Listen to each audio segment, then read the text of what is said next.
is A? That is the mystery to be solved in the show Pretty Little Liars. And I am determined to solve it. If you are just jumping into this series now, I have been watching Pretty Little Liars for the very first time and trying to solve the big mystery of the show before the show reveals it. Now, this is part 4 of the series, which means that I'm covering season 4 of Pretty Little Liars. If you would like to jump in from the beginning, the previous 3 videos are available on my channel. So here is how this works. This is not a recap of the show Pretty Little Liars. This is me watching the show for the first time and trying to solve the mystery of who is A before the show reveals it. So after every 3 or 4 episodes of the season that I watch, I'm going to jump in here, break down the different clues, theories, and suspects, and I will lock in a prediction for who I think A is. That way, at the end of this video, when we find out who is A, we can look back and see exactly how close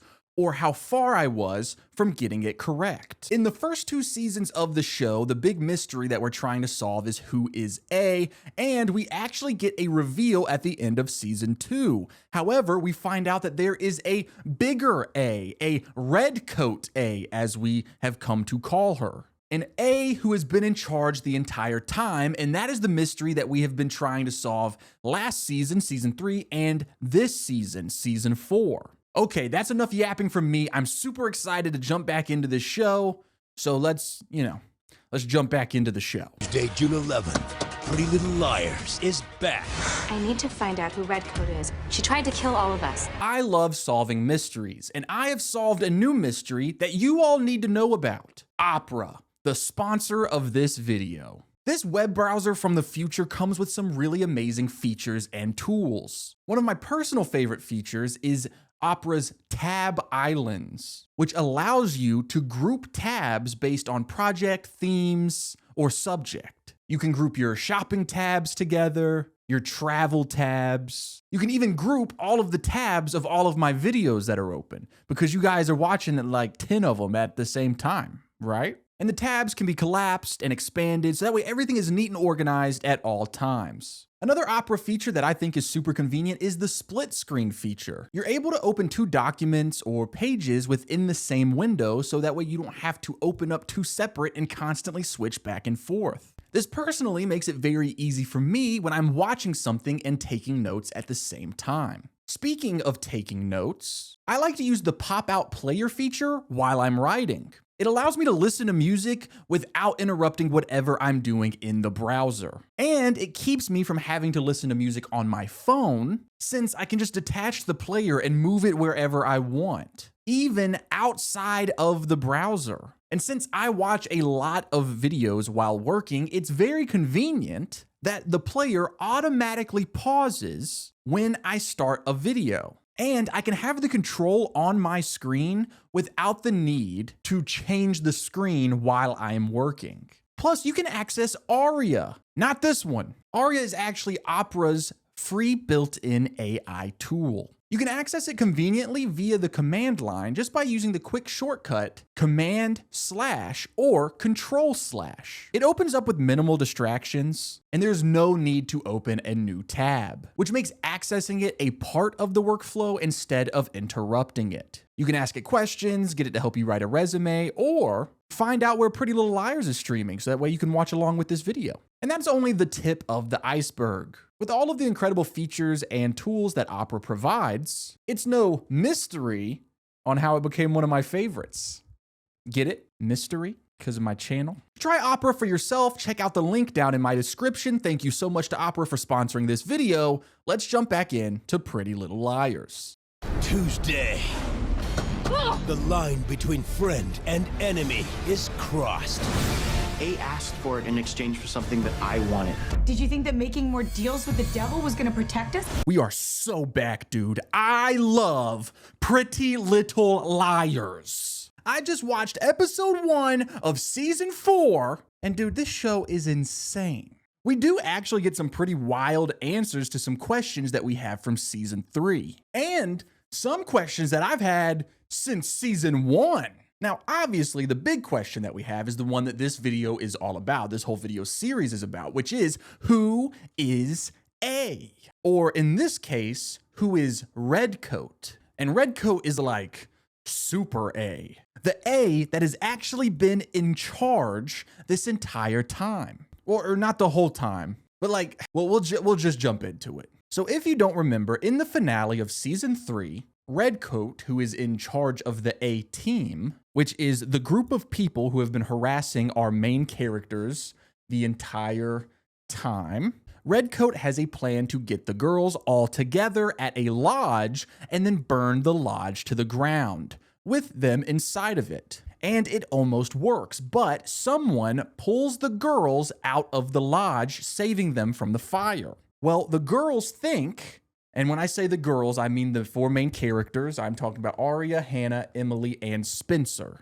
They think that they know who pulled them out of the fire, Redcoat herself, or so they think. Allison. Allison is the dead girl who started this entire situation. Now, they thought that they saw Allison in the Redcoat uniform and pulled them out of the fire. Now, the big question for us is, were they just hallucinating? Maybe smoke inhalation. They thought they saw something they didn't actually see. But several of them saw her as Redcoat. So what is going on? Well, after this situation where they were all almost killed, Mona was also one of the victims. Now, Mona was revealed to be the big bad guy at the end of season 2. So Mona has been a bad guy this entire time.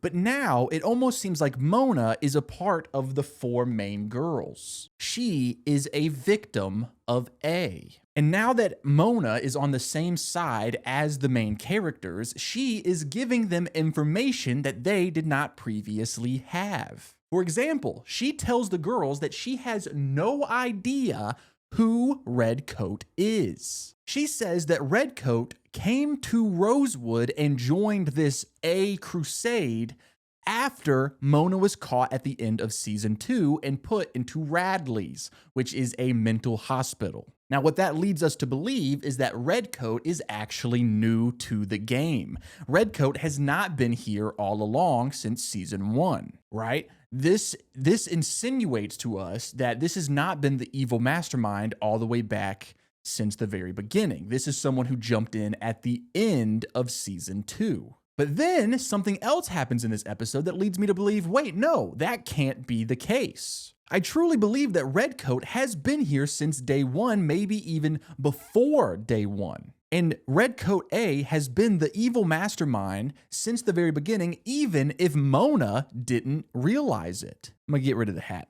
Get rid of the hat. I feel like the hat was cool the first few videos, but you know, I don't know. You guys let me know. Should I wear the hat more? Should I not wear the hat more? At the end of the season 3 finale, we get a big cliffhanger. The girls have stumbled upon Detective Wilden's police car. Now, I'm hoping if you are watching this video, then that means that you have either, 1, watched Pretty Little Liars before and feel comfortable with jumping in at season 4, or you have watched the previous 3 videos, which means that I don't need to break down to you exactly who Detective Wilden is. If for some reason you just don't remember, Detective Wilden is this guy, and he has been a big problem. In fact, there were times that we thought that he could be A himself. There was a whole big deal where Hannah's mom ended up hitting Detective Wilden with her car, and all of that was caught on the dash cam footage of Detective Wilden's police car. And then at one point, so they thought Detective Wilden was killed, but they couldn't find his body, but his car did end up in their possession. And so they took his police car and they pushed it in the lake to try to get rid of any evidence. Yeah, and then at the end of the season 3 finale, the girls and Mona walk up, and then there is the car, which has been fished out of the lake. And inside of the car, as they walk up to it, the dash cam footage is playing in the front of the car, and it is the footage repeating over and over of Hannah's mom hitting Detective Wilden with her car. Then the girls go to the trunk of the car, they open it up, they see something, and they gasp. And that is where season 3 ends. Season 4 picks up at this exact same moment, and we get to see what was in the trunk. My prediction of what was in the trunk was Detective Wilden's body. Turns out it was not the case. It was a dead pig.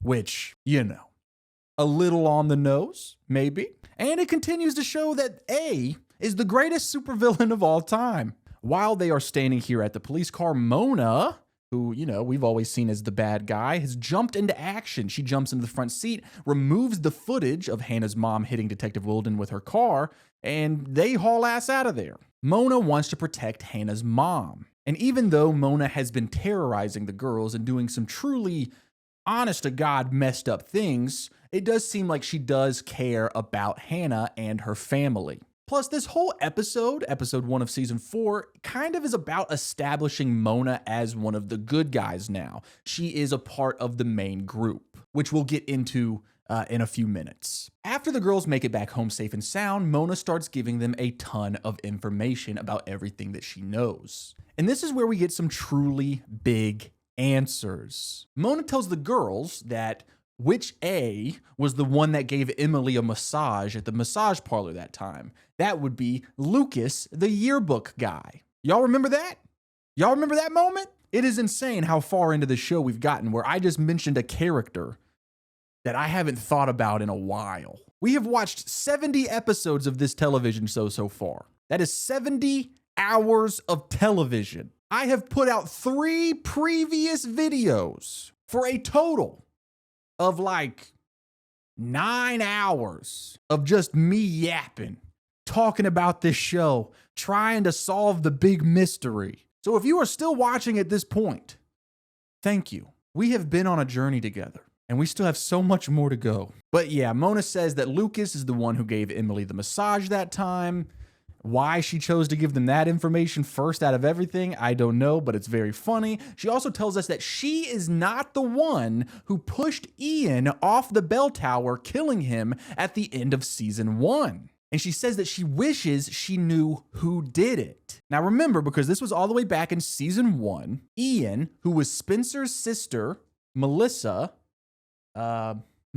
husband and baby daddy. Ian was trying to kill Spencer in this bell tower. But at the last second, someone in a black hoodie, classic A uniform, jumps in, pushes Ian off the bell tower, killing him and saving Spencer. Now, we assumed that the person who did this was A, because, why wouldn't we think that? But what we know now is that Mona is A, or at least was A for the first 2 seasons. And Mona says that she has no clue who that was, which means that this entire time, the entire time that we have been dealing with Mona and her A team, which included people like Lucas and even Toby, we have also been dealing with someone else. Because if Mona does not know who was dressed up as A and pushed Ian off the bell tower, then that means that we have been dealing with a separate A. And my assumption is that that A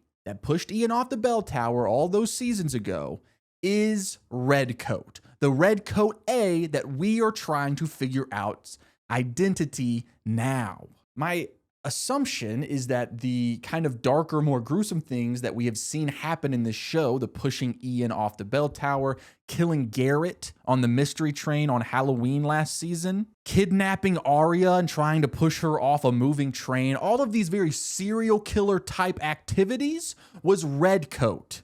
And more of the teen drama A stuff was all Mona. Side note, that Halloween episode from season 3 of the Halloween train, greatest episode of this show. By far, so far. What's super interesting is Mona actually has footage of the 2 people that kidnapped Arya on the train and tried to push her off, killing her. And one of the 2 people was Detective Wilden. That's right. And the person that he is talking to in the footage, who is in full costume so we don't see their face, Mona says is Melissa, Spencer's sister.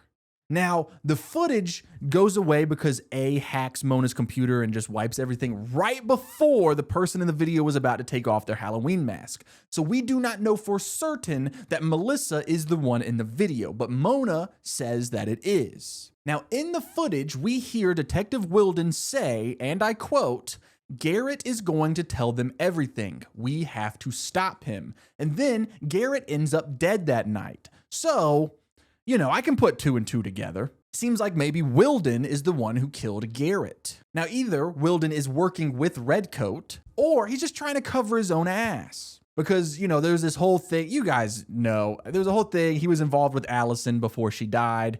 He's a grown man, she's a child. I mean, everyone apparently in this town was with Allison at some point. It's a mess. It's a mess. Anyway, at this point in the episode, the girls find out that Detective Wilden actually is dead, and they receive a message from Redcoat A saying, or at least implying, that they are going to be framed for his murder. Damn.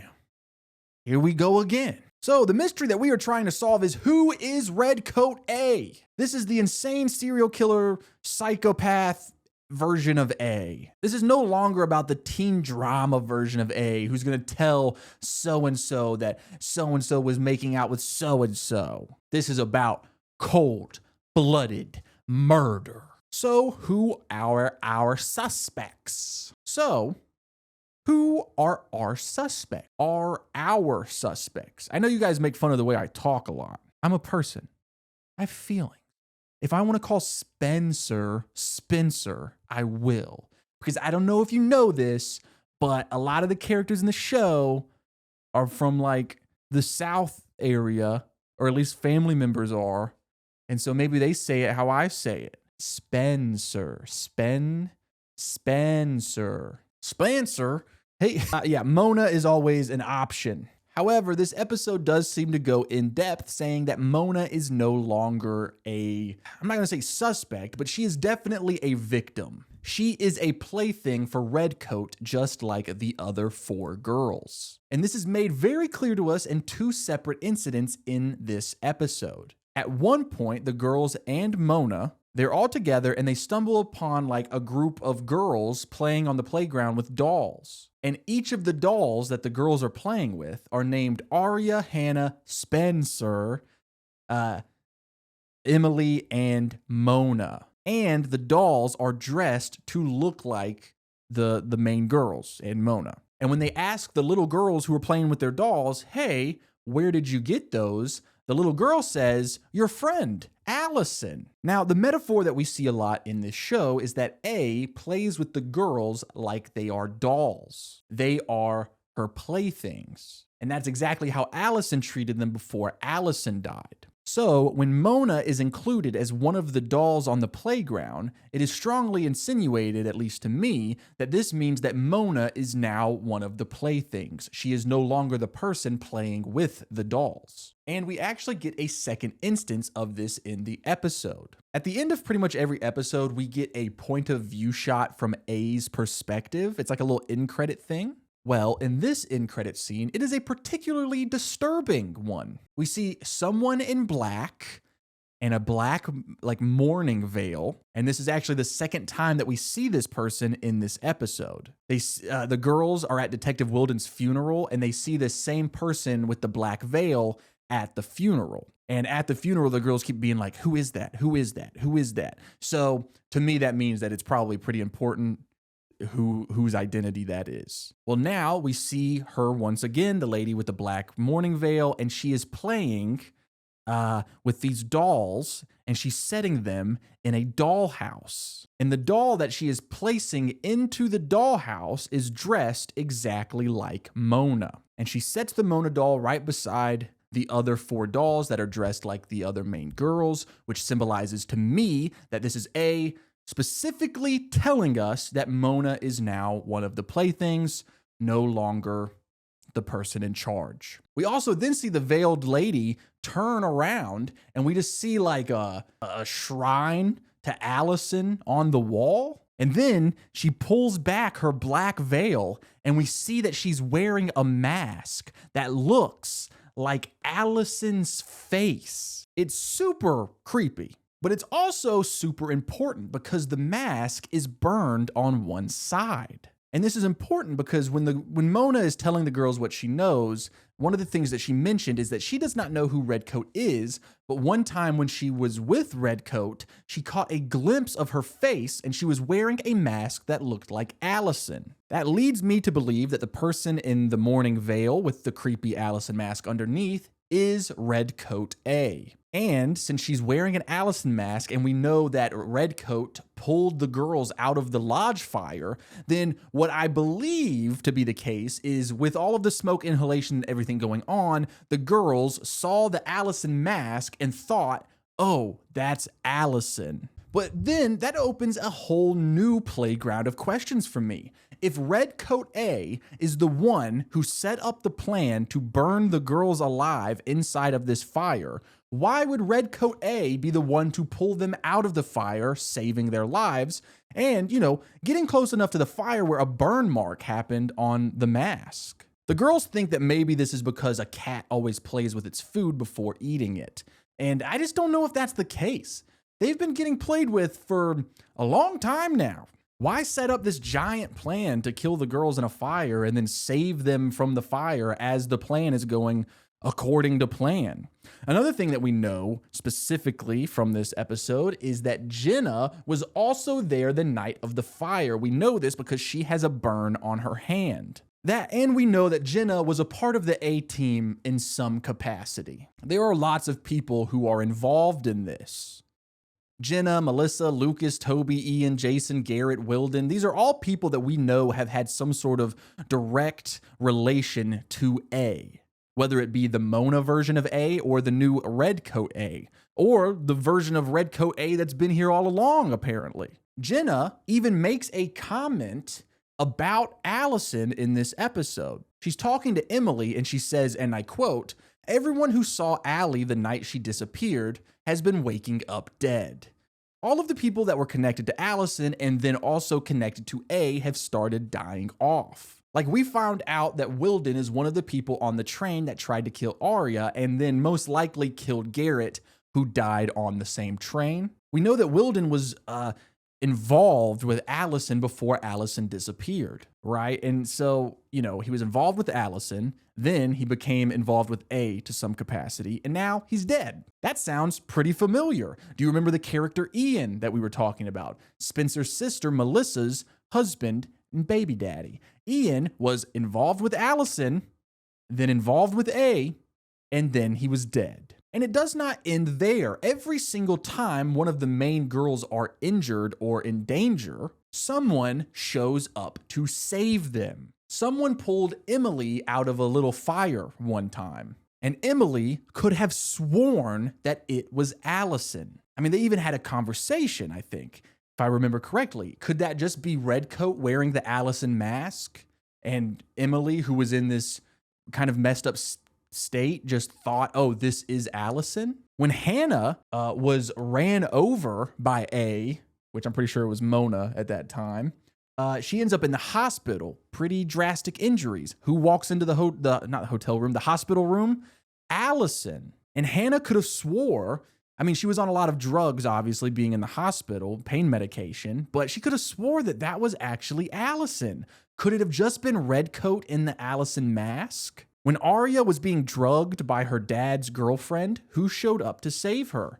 Allison, or was it Redcoat in the Allison mask? In all of these instances where the girls almost die or are severely injured, Allison shows up to save them. And they always write it off, and we always write it off like, oh, they're just hallucinating, or they're in a messed up space mentally, and they're just kind of like dreaming, or whatever the situation may be. I think one time Spencer was on a lot of like pain medication, and she saw Allison. But I think it's very likely that this entire time it's been Redcoat wearing the Allison mask. So why would Redcoat A be putting them in danger just to save them? And I do have a theory. I think perhaps we're still dealing with multiple people. When everything was happening in seasons 1 and 2, we just accredited anything bad that happened to A. And what we found out later is that Mona was A, but she was not doing everything. Turns out there was someone else out there, Redcoat perhaps, who was doing other stuff that was being accredited to A, like pushing Ian off the bell tower and killing him. And yes, we do know that Mona had a whole team of people helping her out in different scenarios, like Jenna and Toby and Lucas the yearbook guy. But what if, once again, because now we're in this pursuit of who is Redcoat. So everything that goes wrong, we are accrediting to Redcoat. What if there is multiple people doing multiple motives, right? If everything's not lining up to one person, could it be because there are multiple people? Redcoat A is not the only player in the game. Redcoat is tormenting and playing with the girls like dolls. And that is what Allison always loved to do when she was still alive. But the killing, the trying to kill the girls, the killing of the people in town, that does not feel the same. I think Redcoat is the one playing games, playing with the girls like dolls, and then there is a separate person who's going around doing all this serial killing. And we have met so many people that have a motive to want to kill Allison. I mean, let's go all the way back to season 1, where we find out that Ian and Garrett and Jenna and Melissa were all together in Allison's bedroom on the night that Allison disappeared. And it just seemed like this group of people has had a big secret for a long time. And that big secret is what has led to Ian and Garrett being killed. Jenna was almost killed in a fire one time. Detective Wilden had an inappropriate relationship with Allison. And the big motive for him to kill Allison is to keep that inappropriate relationship from getting out and ruining his professional career. And now he is dead, seemingly after he killed Garrett for, wanting to reveal some information. And he also was trying to kill Arya for some reason. We've had so many different suspects over the last 60 episodes of this show. At one point, Arya's dad was being blackmailed by Allison. Spencer's dad, he burned the murder weapon. Melissa, Spencer's sister, was out to get Allison before she died because of a relationship between Allison and her boyfriend, Ian. Jenna was out to get Allison because Allison is the one who blinded her. Toby hated her.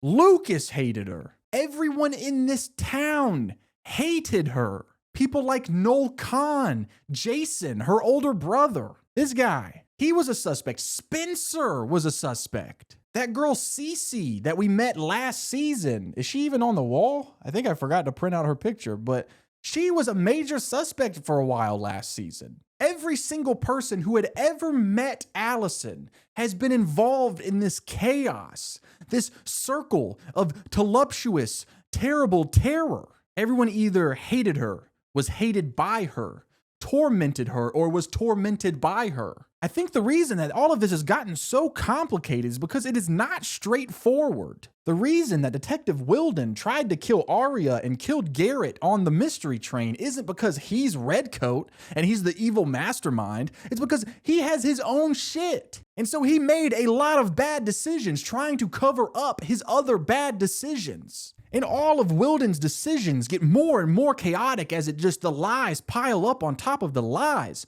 And we accredit all of those things that he did to A because that is the mystery that we are trying to solve. And because so many different people are doing the different things that we are witnessing, it leads me to believe that everything that's happening is not just because of one evil mastermind. So what I'm trying to say out of all of that was, I think that the person that we are looking for, who is A, Redcoat, the one messing with the girls, tormenting the girls, texting the girls, is not the same person trying to kill the girls. And that is why Redcoat is always trying to save them. Who do I think that person could be? I think that person could be Melissa, Spencer's sister, someone who would maybe want to torment the main characters, but would never want to kill her sister and her friends. She would save her sister, save her sister's friends, but still consistently harass them. And then on the other side of it, there's this person that is trying to kill the girls. Who could that be? Well, I don't know. But a big thing that happened back in season 3 is that we got an end-credit scene where it really was insinuated that Allison's hand was sticking out of the ground where she was buried when the night she was killed. And some other hand grabbed that hand and pulled. Was that end-credit scene telling us that Allison was actually still alive, or was it just a Halloween episode and they tried to get real spooky? Well, if Allison is still alive, if that's what that end credit scene was telling us, maybe Allison is the person running around in an Allison mask, potentially. And the reason that she's wearing the Allison mask, even though she has Allison face, is because maybe her face was messed up on the night that she was killed, or almost killed. And someone who is so obsessed with beauty and perfection and dying perfect, that was a big thing for her, is like she wanted to die young so that she could be immortal. Her beauty could be immortal. Maybe her face was fucked up, and that's like the worst case scenario for a character like that. So now she's running around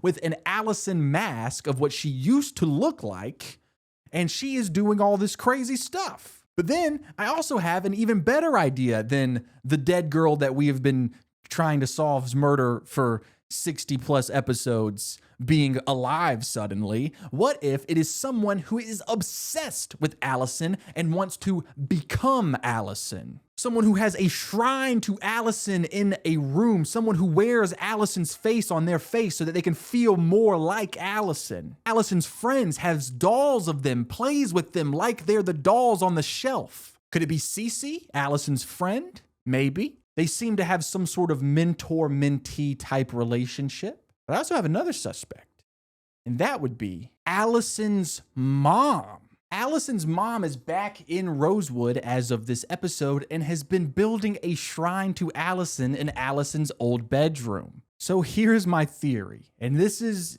a wild one, so buckle up, Buttercup. Last season in the Halloween episode, which I talk about a lot because it's the greatest episode of the show, there's a plot line in this where we seemingly get a ghost, a little girl ghost. And this little girl ghost talks about her sister.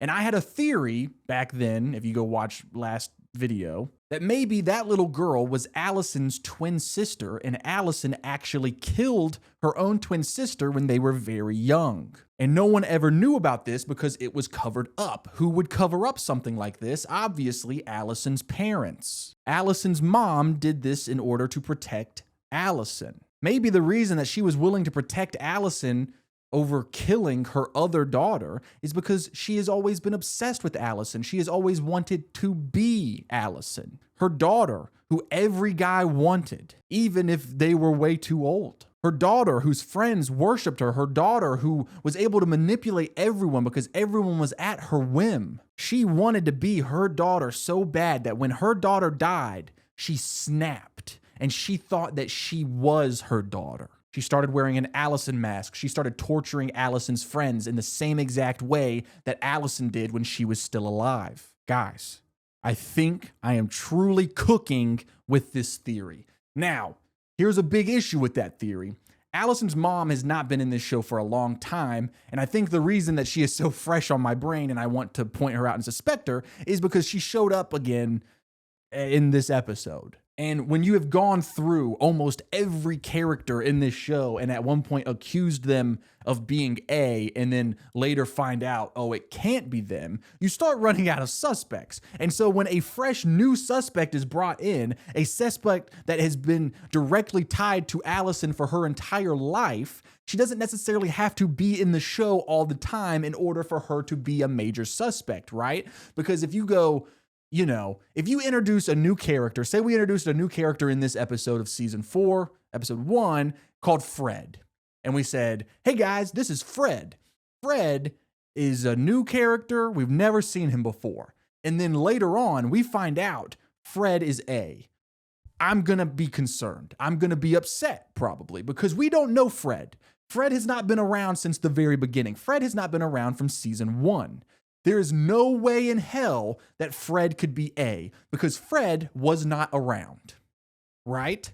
However, if you take Allison's mom, the person who birthed the dead girl, she has had a direct connection to this character since the day she was born in the fictional world, right? Not the actress. So if you look at me and you say, hey, this person is A, I'm going to go, I mean, I would have liked to see her more in the show.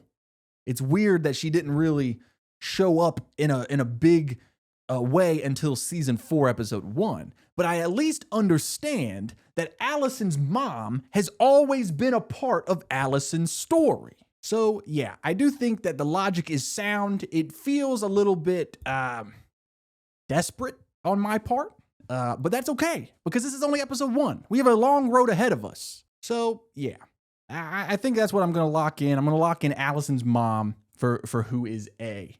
But hey, I could be wrong. It could be one of my other great theories from the previous 3 videos. There was Allison's secret twin. That's a fun one. We have the big theory that maybe Spencer has like DID, like alters, which is the actually correct term for what a lot of people would call like multiple personalities.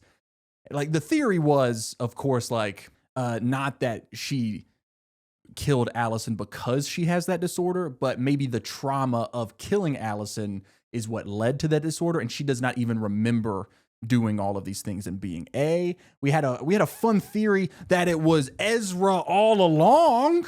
Speaking of Ezra, him and Arya are officially broken up. In this episode, it seems like Arya is ready to move on from Ezra, and that is good. I'm hoping that means that we do not see Ezra anymore. I hope that he is done and he goes away with other characters that we haven't seen for a long time, like that guy Sean, who was Hannah's boyfriend in season 1. Haven't seen or heard from him in ages. Let's send Ezra down that way, shall we? There's also a whole other plot point from this episode I haven't mentioned yet that has to do with Toby. Turns out something bad happened to Toby's mom back in the day, and Redcoat A is now blackmailing him in order for him to get information about what really happened to his mom. Anything else I'm forgetting from this episode? There's a new cop. His name's Officer Holbrook. So no longer, because Detective Wilden's dead, he's no longer the detective on the case of figuring out what the fuck is going on here. It's this new guy, Holbrook. Okay, yeah, I'm pretty sure that's everything. I'm locking in Allison's mom for who I think Redcoat A is. Now let's go watch some more episodes so that we could actually get some more information. Senior year's supposed to be the best year of your life. You survive it. I will do whatever it takes to protect my mother. We're not going anywhere until I get some answers. All right, I just watched episodes 2, 3, 4, and 5. And right off the bat, I just want to let you guys know, I think I might have fallen for the season's red herrings almost immediately. Last section, I locked in Allison's mom as Redcoat, and I also made a big accusation against Melissa, Spencer's sister. Well, now that I'm a few episodes back in, I'm up to episode 5 or through episode 5, and I've got my chakra aligned. I'm back in Rosewood. I got that Pretty Little Liars state of mind. I think I picked the obvious suspects way too quickly because I panicked. And that is, kind of my MO.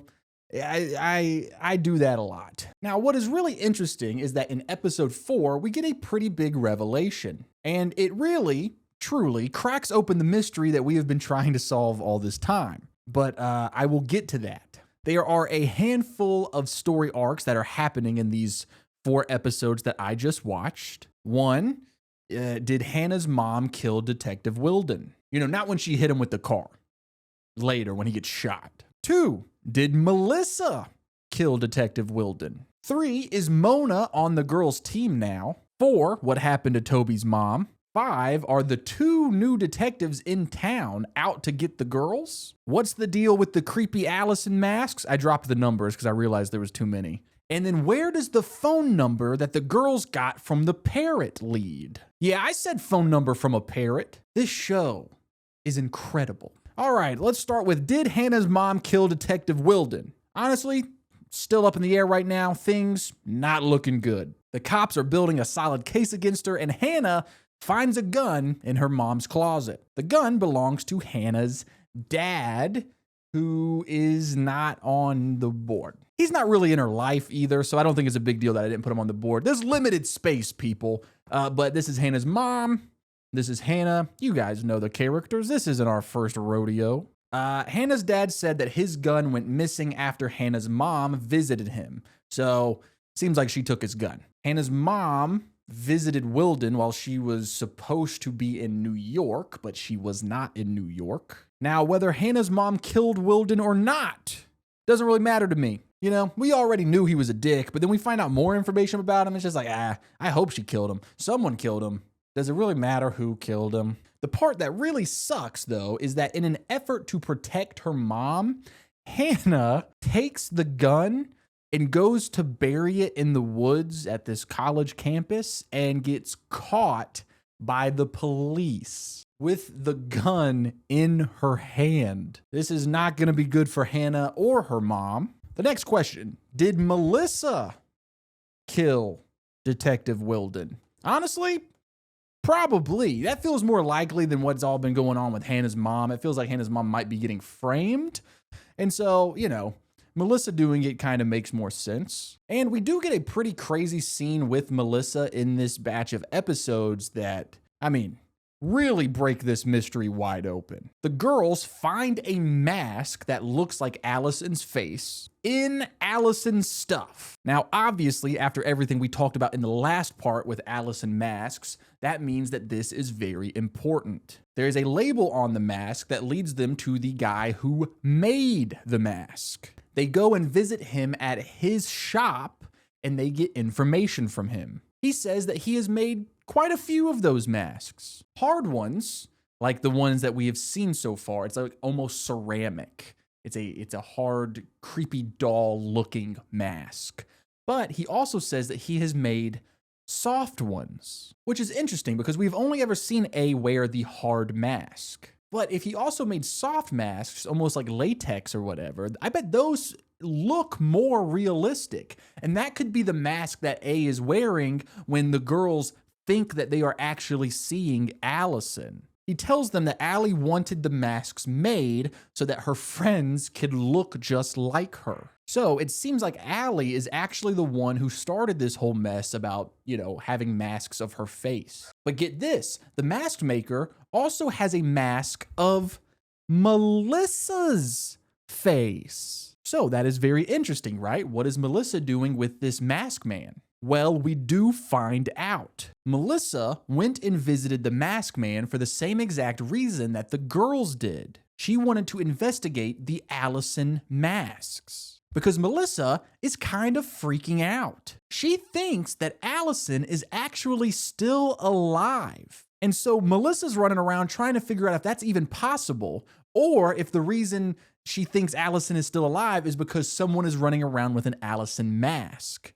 Or if these Allison masks were made before or after Allison's death. Now, of course, the big question here is why does she think that Allison is still alive? Well, it's because Melissa has been a part of a lot of crazy stuff, and she thinks that Allison is the person behind it. And this is where stuff gets crazy. Melissa tells Spencer, her sister, that Wilden is the person behind a ton of the stuff that has been happening. Wilden is the one who started the fire at the lodge to try and kill the girls. But Wilden was not alone. Wilden has been blackmailing Melissa and the rest of the NAT club for a while. Apparently, he had some sort of information over their heads, so they had to do what he said. Now, to refresh your memory, the NAT club was a club that consisted of Ian, Jason, and Garrett.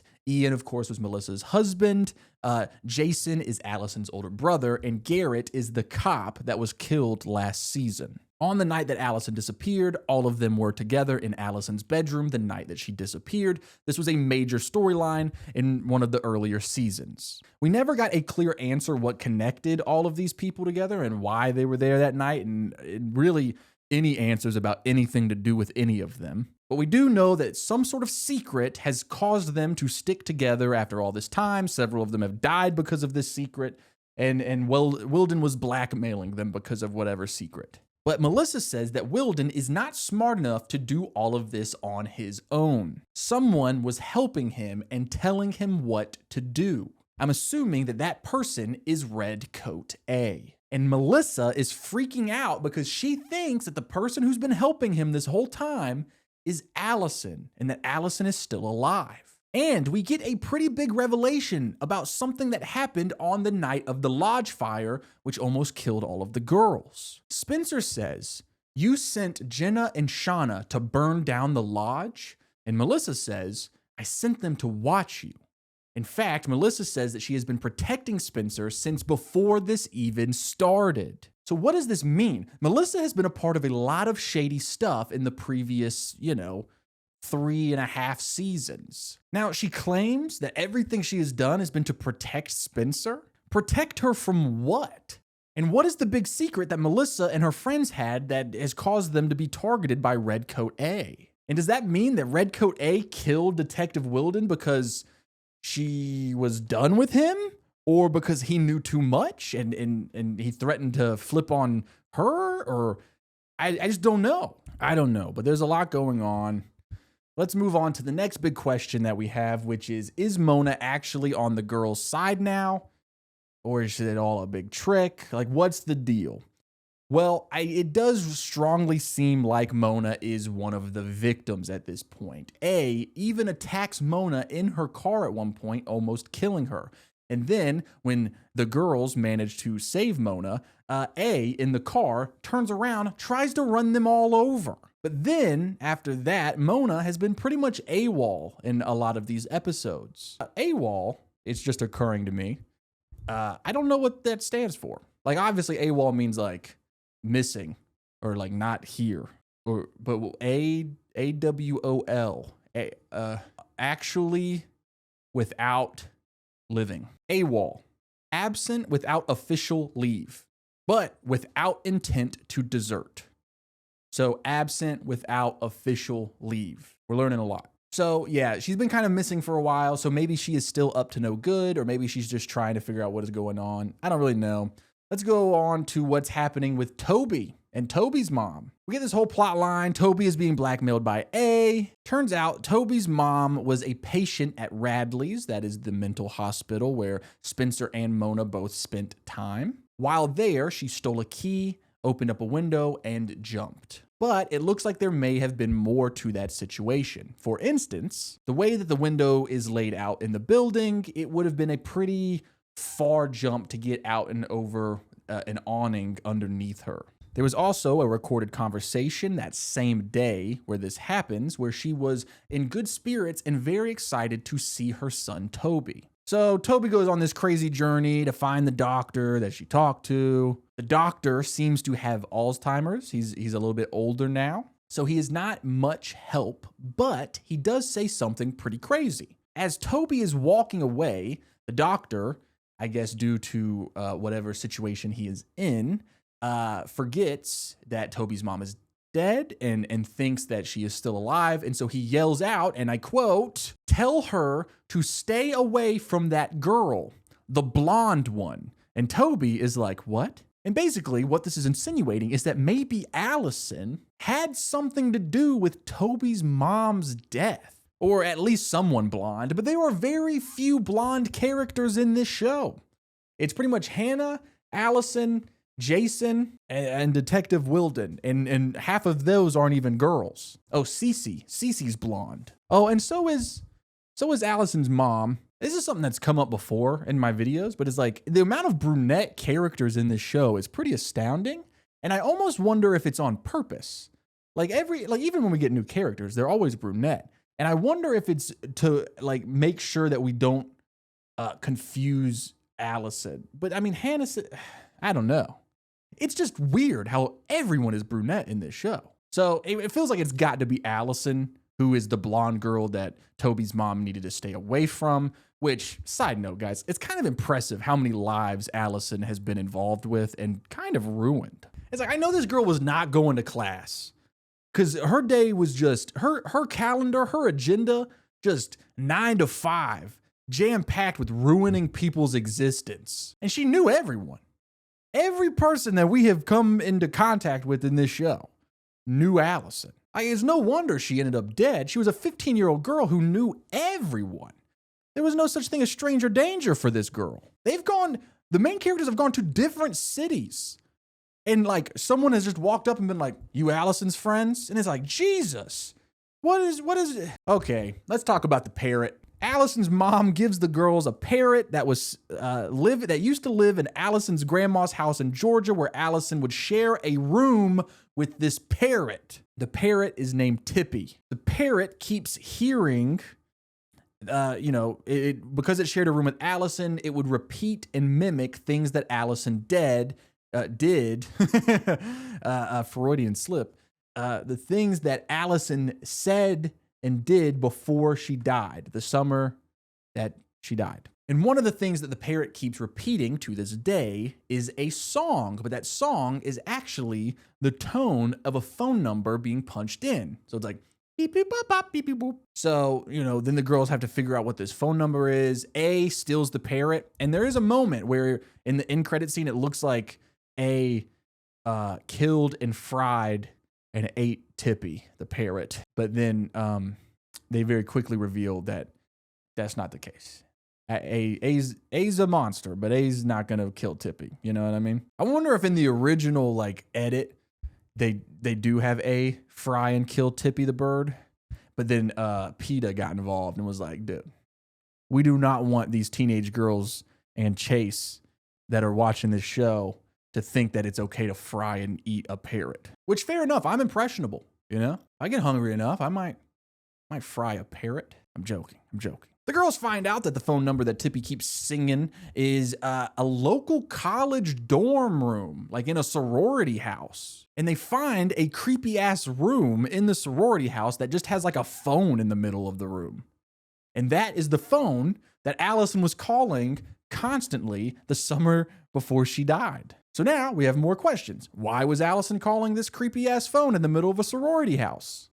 Was she calling one of her boy toys? Why would he be hanging out in a sorority house all the time? Doesn't feel right. My theory is that Cece, who would have been college age at that time, could be the one in the sorority house that Allison was calling. Now, we have not seen Cece so far in this season, but she was a major part of last season, which leads me to believe that she will show back up at some point. Or not. I don't know. But here's the thing. One of the things that Tippy, the parrot, keeps repeating is, hey, board shorts, miss me? Right. Hey, board shorts, miss me? Hey, that was good. That was a good impression. Now, because Tippy keeps saying board shorts, it makes me believe that Allison was on the phone with a boy, an older boy, because in this show, it is always an older boy. I'm not just making that up. They say older boy. Now, my mind immediately goes to, Detective Wilden, an older boy. He was a man that she was seeing before she died. However, there were other older boys that she was seeing before her died, including Ian and Toby even, which Toby's not that much older. And even the girls, they're like, oh, this must be about Detective Wilden, right? He must be board shorts. He must be the older guy. But the show does strongly imply that it is not Detective Wilden who is this older boy. It is someone else. There's not that many older boys left in this show. I mean, we do get introduced to a new character in this batch of episodes, and that is Arya's new love interest, the martial arts teacher. So just like anytime they ever introduce a new male character into the show, it's a strong possibility that he could be a suspect. I'm not going to put him up on the board yet because at this point, he does not have any connection whatsoever to this mystery. And, there's not much room on this board. So I'm trying not to put too many characters on there. There's a lot of dead characters that I left off the board. Like Ian, So yeah, there's not that many older boys left in the show. It could be one of the dead ones, like Ian or Garrett. Or it could be one of the ones that are left, which is not many. Even Detective Wilden is dead now. And that is when I had an idea. And if you're a fan of these videos, you might know where I'm going with this. Maybe it's a little biased. Maybe it's an old bit, Chase. You need to move on. But maybe, just maybe, the older boy is Ezra. Now, hear me out. Hear me out. Ezra would have been in college at this time. And in my last video, when I covered season 3, I had this huge theory that I locked in a lot, which was the idea that Ezra has been obsessed with Allison for a long time. And that is why he went to Rosewood to teach, and that's why he started dating Arya, because he is obsessed with Allison. He killed Allison because of how obsessed he was. It's like, you know, it's like a psycho stalker who is so obsessed with a celebrity that they kill the celebrity, right? That's happened a lot in real life. So in this situation, the celebrity is Allison, the 15-year-old girl. I think he was with Allison. They were together. He was obsessed with her. He kills her over something. And then he decides to start getting close to her friends because he's so obsessed with her. Now, maybe I'm getting carried away. Maybe I'm getting ahead of myself. I locked in Ezra almost every time in the last video for last season. And it did not end up anywhere near correct, right? So it would be pretty dumb of me to keep latching on to this theory that has absolutely no proof behind it whatsoever. And I've been doing this for a long time. My first video came out like 9 months ago, and I think almost immediately I started pointing the finger at him. But guys, I think that it's very possible.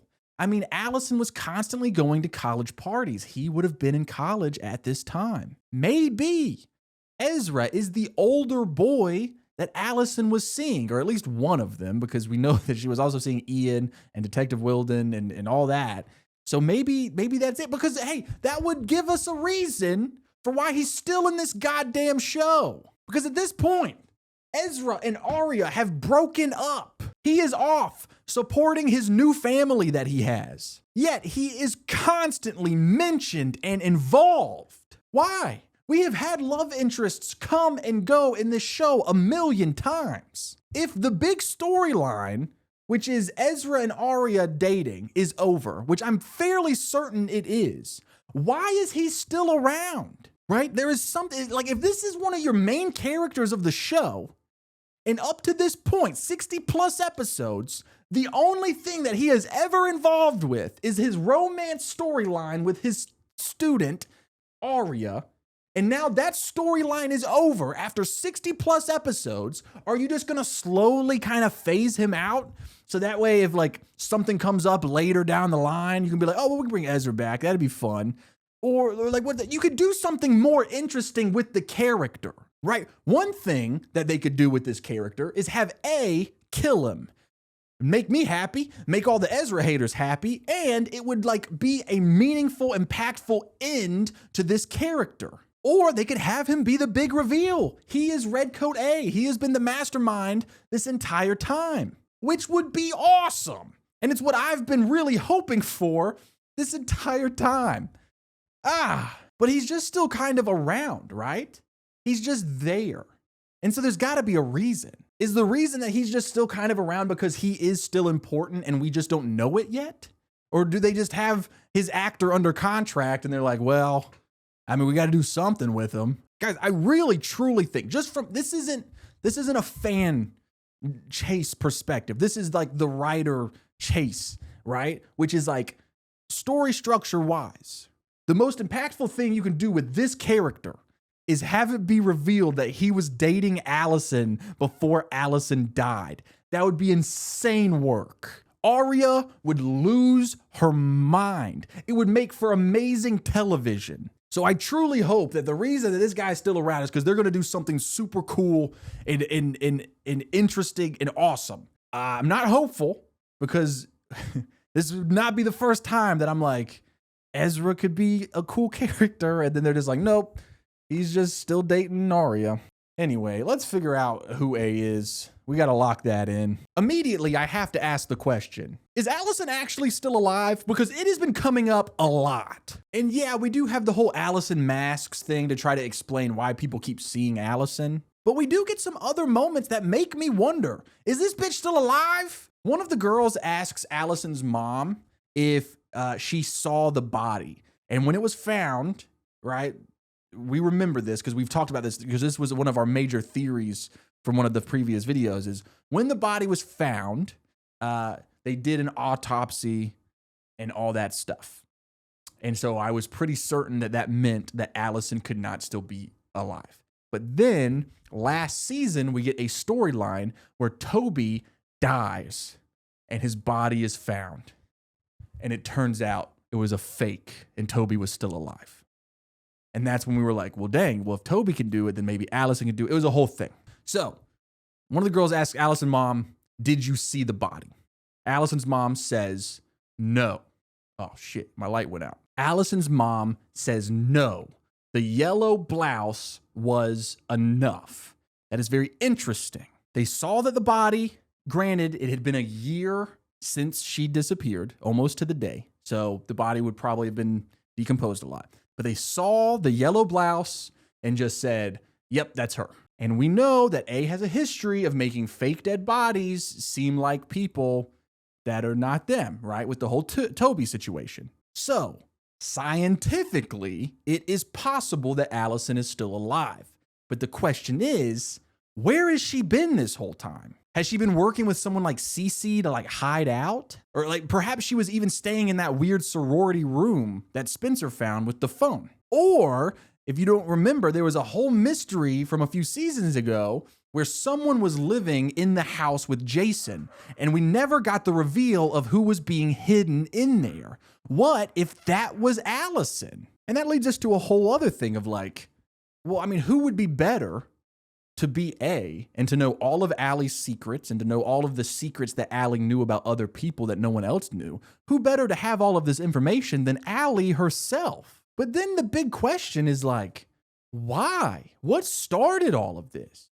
If you tell me that the reason that this show, got kick-started is because someone killed Allison, and now that big secret of killing Allison has created a domino effect of secrets from all of these different people that had interactions with her that very night, had issues with her, all of that thing, that makes sense. But if Allison was not killed by A that night, if Allison is A, Allison is the one who has been doing all of this, why? Why? What is the big secret? Because the big secret with the NAT club, right? It's very possible that the big secret that Melissa and Ian and all of them shared was the fact that they had a hand in killing Allison. Or Detective Wilden, his big secret, his big whole thing. Is he the one that killed Allison? That's what all the big secret is. That's where the genesis of this show comes from, is who killed Allison. And that is what kickstarts everything, right? But if no one killed Allison, if Allison is the one that set all of this up and has been doing all of this, why? What is the precipice? What is the genesis of it all? So I need to make a pretty harsh decision right now, which is, do I think Allison is still alive, or is this a trick and Allison is actually dead, like how we've been told and thought for the past 65 episodes? Because if I keep switching back and forth, I'm never going to actually get anywhere close to the actual answer, because I can just, every time something comes up, I'm like, well, maybe it's Allison. Let's lock that in. I need to make a hard decision. She's alive or she's dead. And honestly, I think I'm going to say that she's dead. And all of this stuff that's going on is to try to make us think that Allison is still alive. So that way, us, the audience, are big red herring. Because I'm sure as this show was actually originally airing, I'm sure that there was a lot of fan theories of Allison is still alive.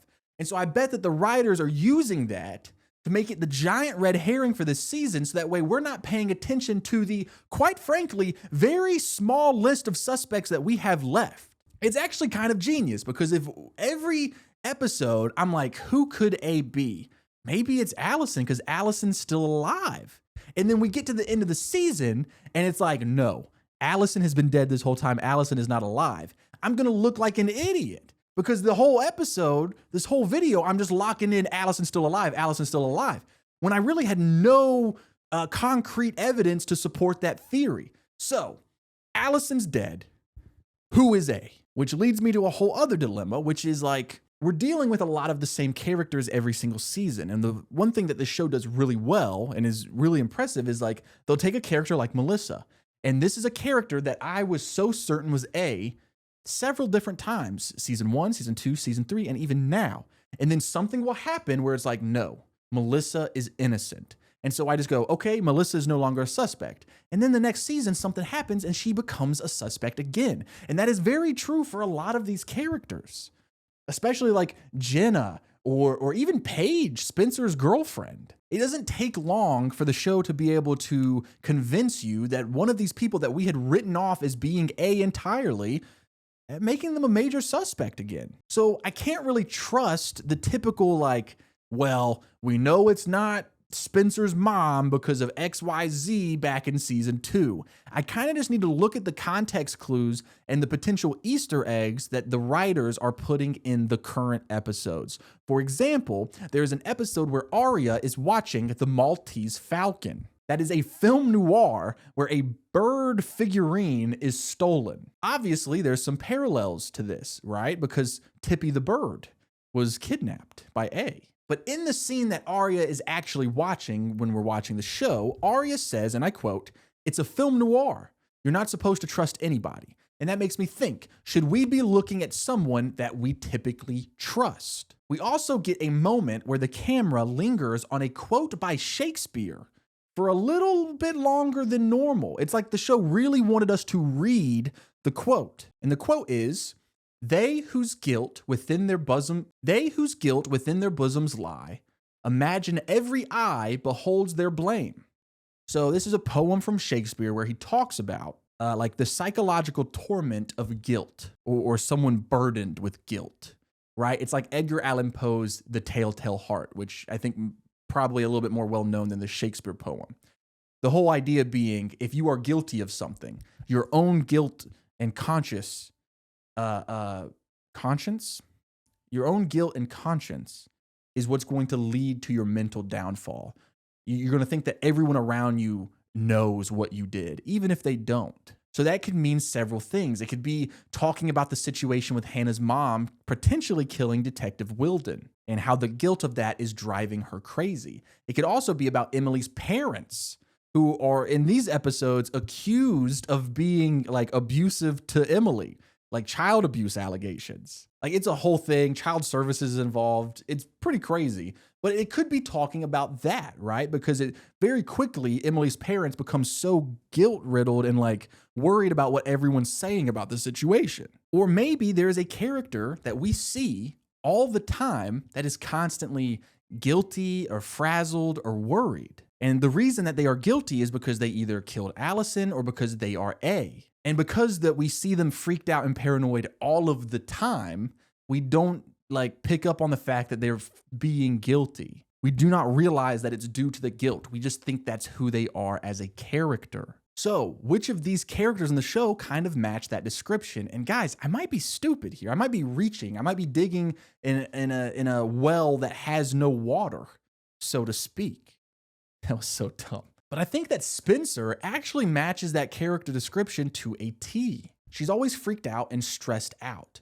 Obviously, she takes her academics very seriously, so I think we kind of always attribute it to that. But she's also kind of the lead detective of the who is a mystery. She is the one that kind of pushes forward with all of the investigating when the other girls are busy, you know, dating their English teacher or dealing with whatever love interest the show has decided to give her this week. And it's just like, it's a big running gag with the Spencer character is how much coffee she drinks. But in this season in particular, they have really started laying down like Spencer drinks too much coffee. And we always excuse it. It's a part of her character. It's because of what we know that she has going on along with the other girls. But what if it's actually guilt? And Spencer is one of the 4 characters that we trust. But out of the 4 characters that we trust, she is the one that I have accused more than some of the characters not involved with the main 4 girls. We have suspected her at several different points of this show so far. We had that whole theory about maybe a mental disorder means that she is A and doesn't realize it. We had theories about her just hating Allison and killing her. Like there was a whole plot line in one of the earlier seasons where like it was very clear that they fought a lot and they even fought on the night that Allison died. And honestly, like if you walked up to me and you said, Chase, Hannah is Redcoat A, I would be like, no, she's not. Same for Emily. If you were like, hey, Chase, spoiler alert, Emily's Redcoat A, I'd be like, no, she's not. Now, if you said, Chase, Arya has been the evil mastermind all along, I'd be like, really? How'd they make that work? But if you said, Chase, I'm gonna spoil this for you, it was Spencer all along, I'd be like, yeah, that makes sense. I understand how you got there. Makes sense. You know? So I do think that that's a possibility. There are 3 theories that we kind of have laid out in front of us. The first one is Allison's still alive. I truly do not think that's the case. Our second theory is Ezra was obsessed with Allison, and it's actually been him this whole time. As much as I want that to be true, it's probably unlikely. And 3, it's been Spencer this entire time. And if we take Melissa's dialogue from that one scene where she said that she's been doing everything to protect Spencer since before this even started, it kind of shakes up this theory.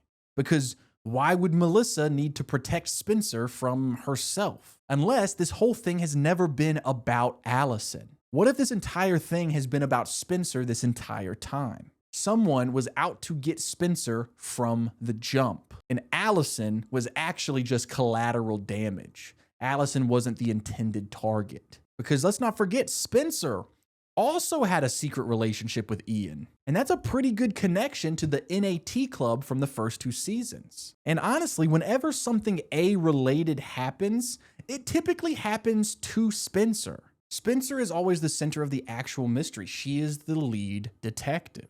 And one of the things that I always think back to in this show is when Spencer went to visit the lady that made the friendship bracelets that come up a lot in the early seasons of this show. And Spencer asks the lady, hey, who bought these from you? And the lady looks at her log of when she sold them and she goes, Spencer Hastings. And Spencer is like, A used my name to buy these bracelets. But I've always thought that that could mean something more. I really thought that it could have been the situation where Spencer went and bought those bracelets as A, didn't even realize it. And then later on, when she goes and is like, hey, who sold you, who bought these bracelets from you? And it's like, oh, Spencer Hastings.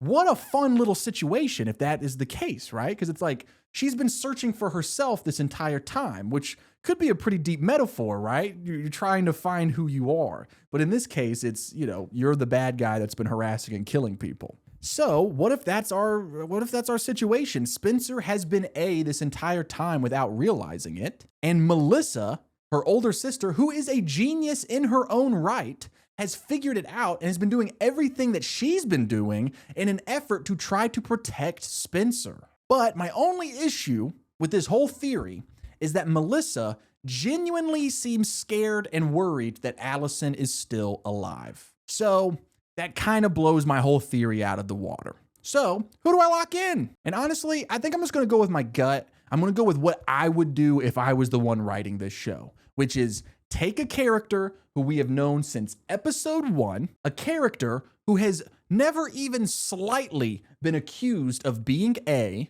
character that has never even interacted with the main mystery of the show, a character that when it's revealed, the audience will go, holy shit. And I truly feel like Ezra fits all of those categories. So I'm just gonna go with it. I'm going to lock in Ezra, because also would be really funny if the big reveal is that Ezra's been running around in a blonde wig all this time. That's what I'm locking in. I am doubtful, but it's the only thing that makes sense to me at this moment. I'm locking in Ezra. Let's go watch some more episodes. Tuesday on Pretty Little Liars. Think about who you're trying to protect. One wrong move, we all go up in flames. Anything I do backfires. Hey guys, real quick, Pretty Little Liars is based on a book series. And every week over on my Patreon, I will be going chapter by chapter through the first Pretty Little Liars book. It's like a book club, right? Like I'll point out things that are different from the show, things I find interesting, yada, yada, yada. And then me and my patrons can chat about the chapter throughout the week until the next video comes out, which would be about the next chapter and so on and so forth for like 30 something chapters. If you want to participate, you can sign up for my Patreon. It's $2 a month. And yeah, we're going to be, you get other stuff too, early access to videos, other exclusive videos. Like I did a Teen Wolf companion video from my Teen Wolf video that I did a couple months ago. But yeah, all that good stuff. If you're interested, yeah, back to the show. This is happening again. It was an accident. A really likes throwing cars at people. I just watched episodes 6, 7, 8, and 9. And I don't know if it's just because like we're still early in the season, but I just feel like not a lot is happening. Here's a quick rundown of everything that A did or supposedly did.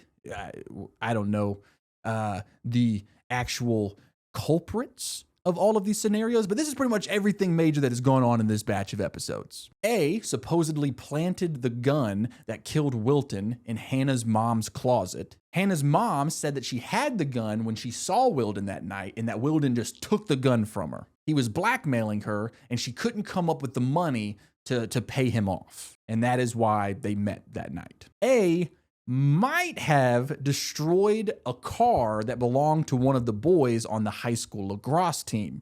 The lacrosse team is also Arya's brother Mike is on the same lacrosse team. It's a whole thing. Also, and I don't know how true this is, how accurate this is, right? But I believe that the actor who plays Mike, Arya's brother in this show, I think that he goes on to be in the show Teen Wolf. And in the show Teen Wolf, it's all about a lacrosse team. And so I thought it was pretty funny that in this show, Arya's brother is on the lacrosse team at school. And then I haven't seen anything past season 1 of Teen Wolf, but if he is in Teen Wolf, he's probably on the lacrosse team over there. I thought that was fun. That's a fun time, right? Anyway, let's lock in, Chase. I think, the show is insinuating that A destroyed this kid on the lacrosse team's car in order to frame Arya's brother for the crime. I do not think that's the case. I think Ezra is the one that destroyed the car, and this is why. The whole situation with the car is this guy on the lacrosse team, friends with Mike, asked Arya to help him study. He tried to kiss Arya. Arya said no thanks. And then he told everybody at school the next day that they had slept together, and then starts talking about the rumor that Arya was sleeping with Ezra, the teacher. And so it was like a whole thing. Ezra actually walked in as Arya was confronting this dude on the lacrosse team about the whole situation. And the boy was very rude, slut-shaming her essentially. And Ezra was right there when it happened. And then shortly after that, someone destroyed this dude's car. And I think that it is kind of pitched up to be, this was A's doing in order to frame Arya's brother. In reality, I think this was just Ezra just going to town on that dude's car for being so rude to Arya. A has an Emily mask, a mask made from when Emily and the girls went to visit the guy that makes the mask that made Allison's masks. So now A has an Emily mask. And A actually sends a video of A dressed with the Emily mask to the police, holding a sign that says guilty. Those masks are really coming to play this season. We see A hot wiring a car and stealing it, and while they did that, they are wearing an Emily mask. At one point, the girls are breaking into Detective Wilden's apartment, and they find a package of steaks that were delivered to Wilden from A, along with the message, "Can't wait to see you at our little BBQ." This proves that he is the one who started the fire at the lodge that night, or at least proves that he was there, right? So and I say proves, it's more of a confirmation of information that we had already learned earlier. So, Then A proceeds to crash a car into Emily's living room, almost crushing Emily's mom, which is, she's right here. And I know for sure that it was A who did this, because then we see A gifting Emily a Home Repair for Dummies book, which, unfortunately is hilarious. We see A drilling holes in the ceiling/floor. It appears like she's in some sort of basement and is drilling holes above her. And then we get another moment where it seems like A is living underneath someone's house. So I think that is related in some way. But then the biggest thing that happens in this batch of episode is Jenna almost dies. Someone, I am assuming A, tried to kill her. They hit her in the back of the head and throw her into a pond for her to drown. Luckily, she is saved by Emily and the other girls. And that's pretty much everything that A does in this batch of episodes. These episodes are pretty heavy in some of the other plot lines, however. Hannah's mom being framed for Wilden's murder. At one point, it looks like she's going to be framed for the murder and be sent to jail for life. So what Hannah decides she's going to do is she's going to go in and confess to being the one that killed Wilden. So that way her mom doesn't go to jail forever. And she's afraid that they're not going to believe her. So what she does is she gets her old pal Mona and they work together, and Mona like drills her. So that way it's absolutely foolproof. When Hannah goes in and confesses to being the murderer, there's no holes in the, alibis or anything like that. Like, it'll be like, they will believe her. And it ends up not working out. Hannah does not go in and confess because Caleb, her boyfriend, stops her. So then Mona just goes in and confesses to killing Wilden. And while the cops are not certain that she's telling the truth, it does cause enough reasonable doubt that Hannah's mom is able to get out on bail. Her bail was like $1 million, and you have to get a certain percentage up front. So it's like $100,000. And Pastor Ted, I don't know if you remember him from last season, Hannah was kind of dating Pastor Ted. Pastor Ted ends up getting the money to bail her out. But anyway, it's time to talk about a character whose name we hear a ton in this batch of episodes. And honestly, I figured we'd be hearing from her sooner rather than later. And that is Cece Drake. The first time that Cece comes up, Toby and Caleb are working together. They're getting like a little team up episode.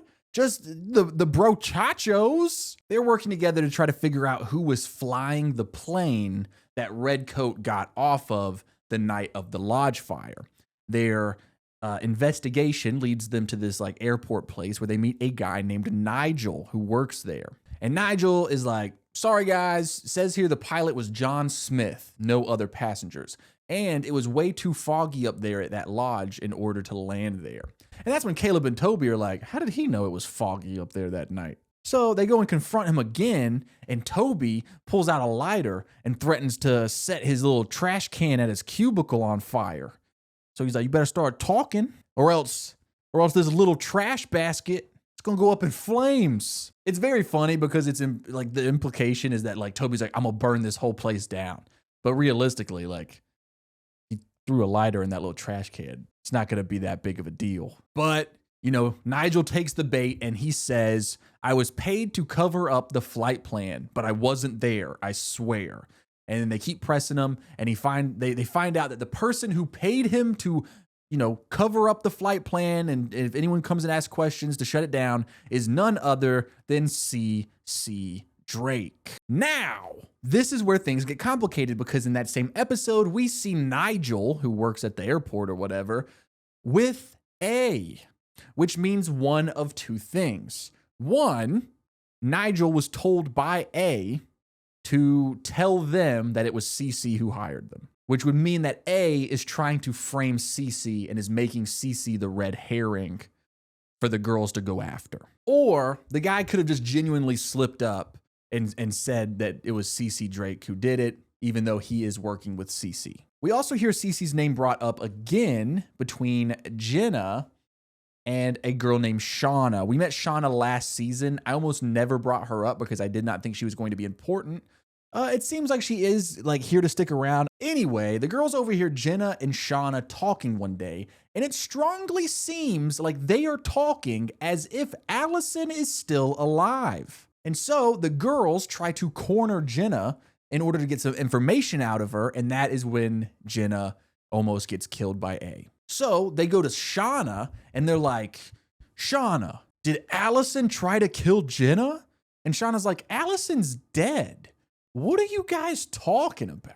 Well, then the girl's like, well, then who is Jenna so afraid of? And Shauna goes, Cece Drake. Now, what this tells old C Daddy Freakout is that Cece is very obviously being made out to be the big red herring for this season. Cece is the person that we're supposed to be like, that's obviously who did it. And it's all a big misdirect. But the girls are smart enough to kind of poke holes in this theory. They have a conversation at one point where they're like, well, Cece left town last season. They didn't say last season. Cece left town last season because she was afraid of Detective Wilden. But it seems clear at this point that Detective Wilden was working for Redcoat. So unless it was all a big ploy and Cece actually didn't leave town because she was scared of Wilden, it doesn't make much sense. But then there's also the Toby's mom storyline. Remember, he's trying to figure out what happened to his mom. And we had that conversation with the doctor where he said, watch out for that blonde girl. Toby, at this point, seems to think that Cece Drake is the blonde girl that the doctor was talking about, not Allison as we had originally, suggested. But here's the fatal flaw when it comes to the theory of, is Cece Drake A? The number one thing that comes to mind is, why would Cece care about these girls? You know what I mean? Why would Cece be playing this game and tormenting the 4 main girls? It made sense when it was revealed that Mona was A. A wanted payback and to kind of quote unquote torture them for how she was mistreated and bullied. They were the popular girls. And, largely Allison was the one that bullied her, but they were complicit in that bullying. So it was like a payback revenge scenario, which is completely understandable as a motive. Add on the mental illness part where Mona was just like obsessed with them and like kind of wanted to be Allison to a certain extent. It makes sense. That doesn't line up with Cece or Cece's character. Unless, of course, Cece was just so obsessed with Allison that she is wanting to become Allison in every... Unless, of course, that Cece was obsessed with Allison to the point where she wants to become Allison in every way, including, tormenting her friends in the same way that Allison did when she was alive. We've always assumed through the relationship of Cece and Allie that since Cece was a lot older, she was in college when Allison was 15, that Cece was a mentor figure, that Cece was kind of the one that taught Allison how to be such the sociopathic mean girl that she was. But what if that's not the case? What if even though Cece was older, she was the one being manipulated and mentored by Allison? I could even see a possibility where Cece was so obsessed with Allison that Cece killed Allison so that she could take over her life. There's actually some pretty solid evidence to back this up. Last season, we found out from Jason, Allison's older brother, that on the night that Allison died, he ran into Cece and thought that Cece was his sister because she was wearing the exact same outfit. So maybe Cece is now running around wearing masks of Allison's face trying to be Allison. It's a really fun theory, and I could actually see that being the reveal. I could see that being the case. However, we're really early into this show. It is way too early to be getting a reveal. So the fact that this suspect has been brought up so early in the season, it's another another little tally in the column of it can't be Cece Drake. Just the amount of times that she is being brought up this early in the season, we haven't even seen her this season. It really leads me to believe that she's just a red herring and she is not the actual reveal. So then who is? In the last section, I locked in Ezra. Honestly, I think that's a phenomenal theory, but I have done this many a time where I kind of fan fiction a perfect ending in my head and then get disappointed when that's not the reality. And honestly, in this batch of episodes, we do see Ezra a lot. He's no longer, dating Arya, so why is he here? The show is about these 4 girls, their friends and family, and this mystery. So it's like, what if you are no longer friends nor family or relationship, spouse, boyfriend, teacher? He is still their teacher. What's the point of you being here if you're no longer the love interest? We went in this in depth in the last part. And honestly, I think it was him that busted up that lacrosse kid's car.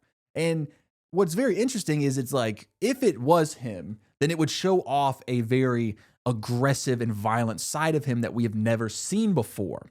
And Arya, when talking about the car getting destroyed, said it was a classic A move. So if it's revealed that it was Ezra all along, then that means that Ezra was guilty of doing something that was a classic A move. We also get a moment where Ezra's baby mama is leaving. She's going to Washington State for a good opportunity at a college, taking her and Ezra's son with her. Ezra is devastated because he loves his son and is trying to pursue legal action to stop them from, just moving across the country. I'm not sure where that's going to lead to. I don't know why they're showing us this information. I don't really understand unless it is something that will come into play later on. So, I think Ezra is still an option for who is A. Maybe I'm delusional. Who else is on the table for being A? There's two big things that I noticed about this season so far that I think can help us solve the case. A lot of times when I try to solve things, I look at the theme of the story or the show or the season in this case. And I believe that the season 4, is all about the girls' families. A is targeting Hannah's mom. A is messing with Emily's parents. A threatened Arya's mom and even put like a bunch of bees in her car, and she got stung up by a bunch of bees, bro. The only person whose family is not being targeted is Spencer. Now, we have seen Spencer's mom in a lot of these episodes because she is Hannah's mom's lawyer. But other than like Melissa potentially being targeted by A, I mean, her family is the only one not being targeted by A. And definitely not in an extreme way. So that's pretty interesting, right? Like, why is Spencer's family the only one not being targeted in a season of this show that very, at least feels thematically like it is about family? Arya's brother is being framed for a crime. Emily's parents are being framed for a crime. Hannah's mom is being framed for a crime. In fact, not only is Emily's parents like both being framed for like the child abuse stuff, her mom is also being framed. She works at the police station and she's on suspension from the police station for being framed for some work stuff. And then A drove a car through Emily's living room, almost hitting Emily's mom. Even Toby, this whole season so far has been about him trying to figure out what happened to his mom. Another thing that I noticed about this season is that we've gotten an influx of new male characters. I don't know if it's just to like kind of help flesh out the cast a little bit since we've lost so many of the older characters at this point, especially the male characters because they always end up being a big bad guy and then either dying or, running off. But we get introduced to Arya's new love interest, Jake, the martial arts teacher. We meet Nigel, who was that pilot guy. There's the boy on the lacrosse team who shames Arya and then gets his car busted up. We meet a guy named Beckett, who is Spencer's mom's intern. And so, I understand why we would need some more male characters. The cast is very female dominant. And, the male characters typically, get killed or, Toby's always, gone for episodes at a time. Same with Caleb. We don't see Lucas, the yearbook guy, anymore. We haven't seen Jason at all this season.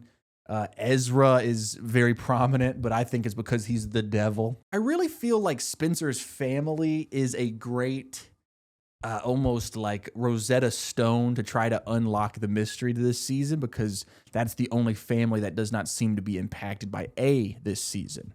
Add on the fact, let's not forget Jason is actually Spencer's half-brother and Allison's half-brother because we found out last season that Spencer's dad had an affair with Allison and Jason's mom and had Jason, which, classic teen drama stuff. I hope you were able to follow that. So it's that's another thing is the Jason and Allison, these two are connected to Spencer and her family as well. I just don't know what the answer is, right? I don't think that it's telling me that Spencer is Redcoat. I don't even think that it's telling me that Melissa is Redcoat. I can't figure it out. Another thing that this season has been all about is Detective Wilden's death. And so if all of the things that are happening this season, from a writer's standpoint, have to do with the theme of family, how does Detective Wilden tie into that? Which, I'm going to get a little super teen drama here, but what if Wilden was also a love affair child of Spencer's dad and Allison's mom? And Detective Wilden was actually Allison's half-brother. And, I'm kind of stealing this plot line from Riverdale, but what if the reason that Detective Wilden and Allison's relationship was so taboo, other than the fact that he was a grown man and she was 15, is they were actually related, and it was like an incestual thing. And if you remember, there was a big plot line where it's like a big thing between Wilden and Allison in their relationship was Allison thought she might be pregnant. And then that would have been a big deal, a big secret that involves family and indirectly Spencer's family that would lead to Allison's death and all this mystery. But now Wilden's dead. So why would A want to kill Wilden over that? See what I'm doing? Like, I'm just like talking myself in circles. But if we're following this plot line that I've made up, by the way, this is not in the show. If somehow Detective Wilden and Allison were related, which would make Detective Wilden and Allison also related to Spencer and her family, it would be from the affairs of Allison's mom, which means that Allison's mom could be the one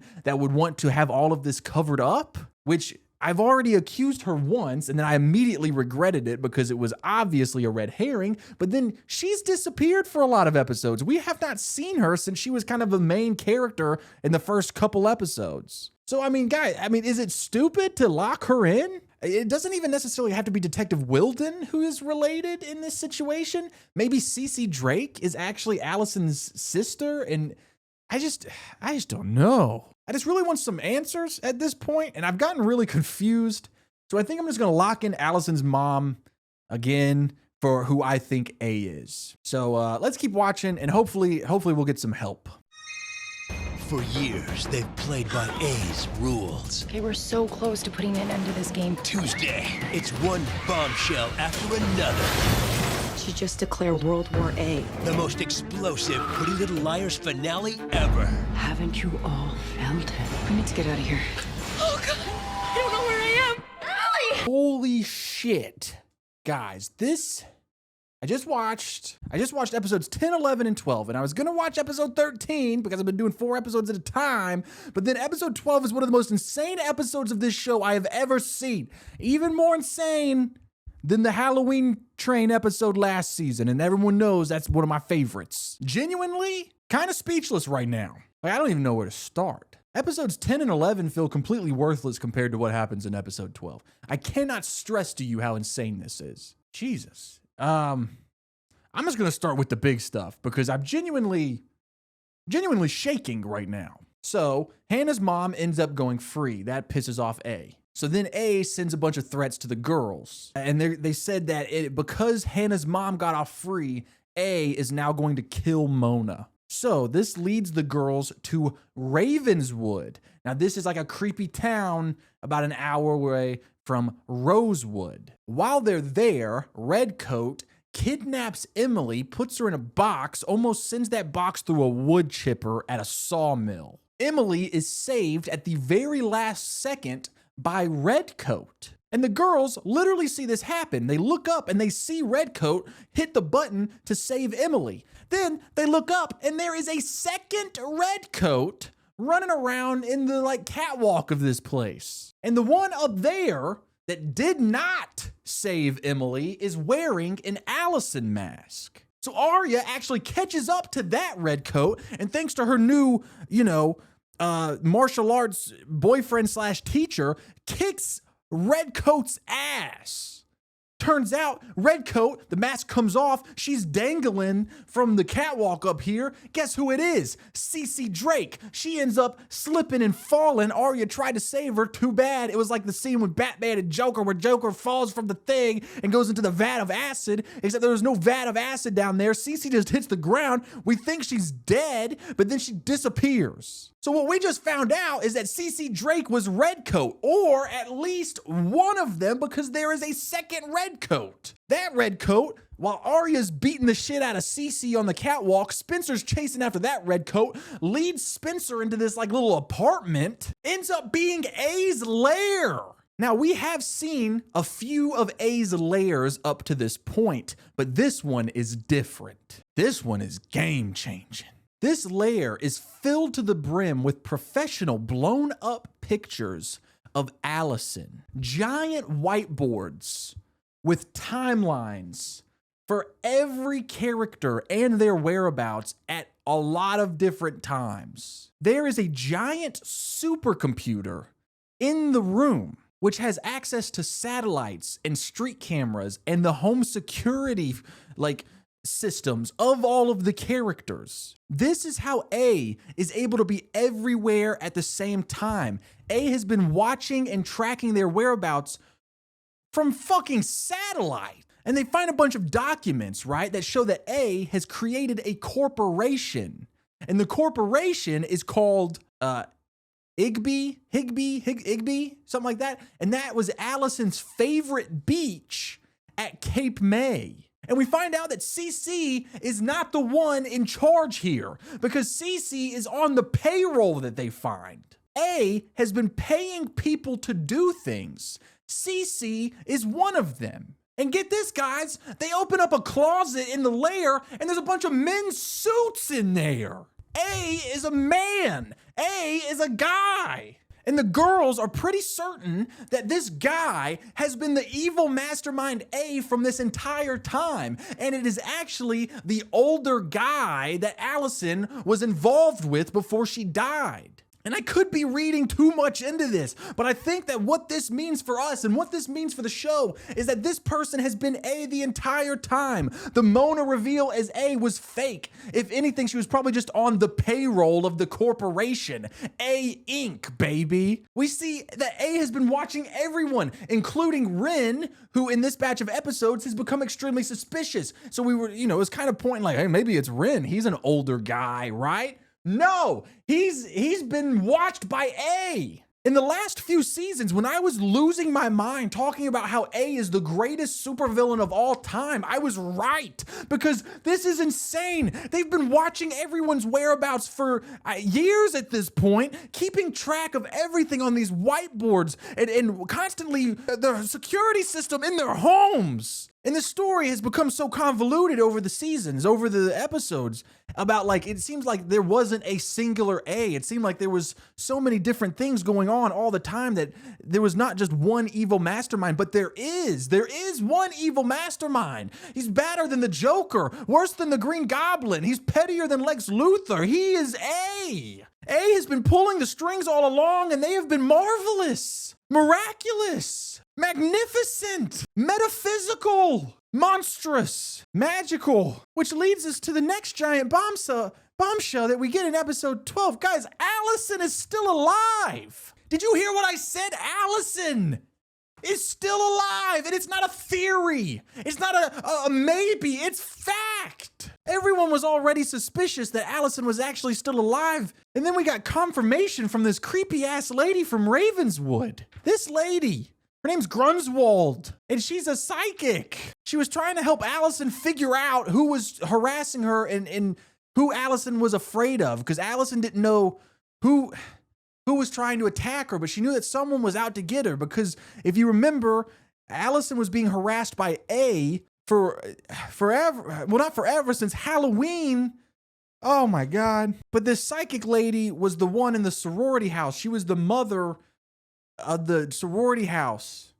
And that's who Allison was calling in that creepy room, because she's a psychic and she was trying to help Allison figure out who A was, because A was threatening Allison from Halloween all the way until the night she died. And then on the night that Allison disappeared, Grunswald was somewhere and had this weird bad feeling. So she traveled to Rosewood, went to Allison's backyard and pulled her out of the fucking ground. Took her to the hospital. She parks the car outside the hospital, runs in to get help. When she comes back, Allison's gone. Allison has been alive this entire time.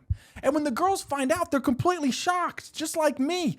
Except probably worse, because this is fiction for me, but for them, this is real life. And the girls are like, why didn't she trust us? She can trust us. And Grunswald's like, I don't know if she can trust you guys. And Grunswald tells him to leave Ravenswood. And she says, he is hoping that you are going to lead him to Allison. A has been using the girls to try to find Allison and finish the job, finish killing her after. Dude, I'm spiraling. I'm spiraling, dude. Because Allison has been alive this whole time. She's been deep in hiding ever since the night she went missing.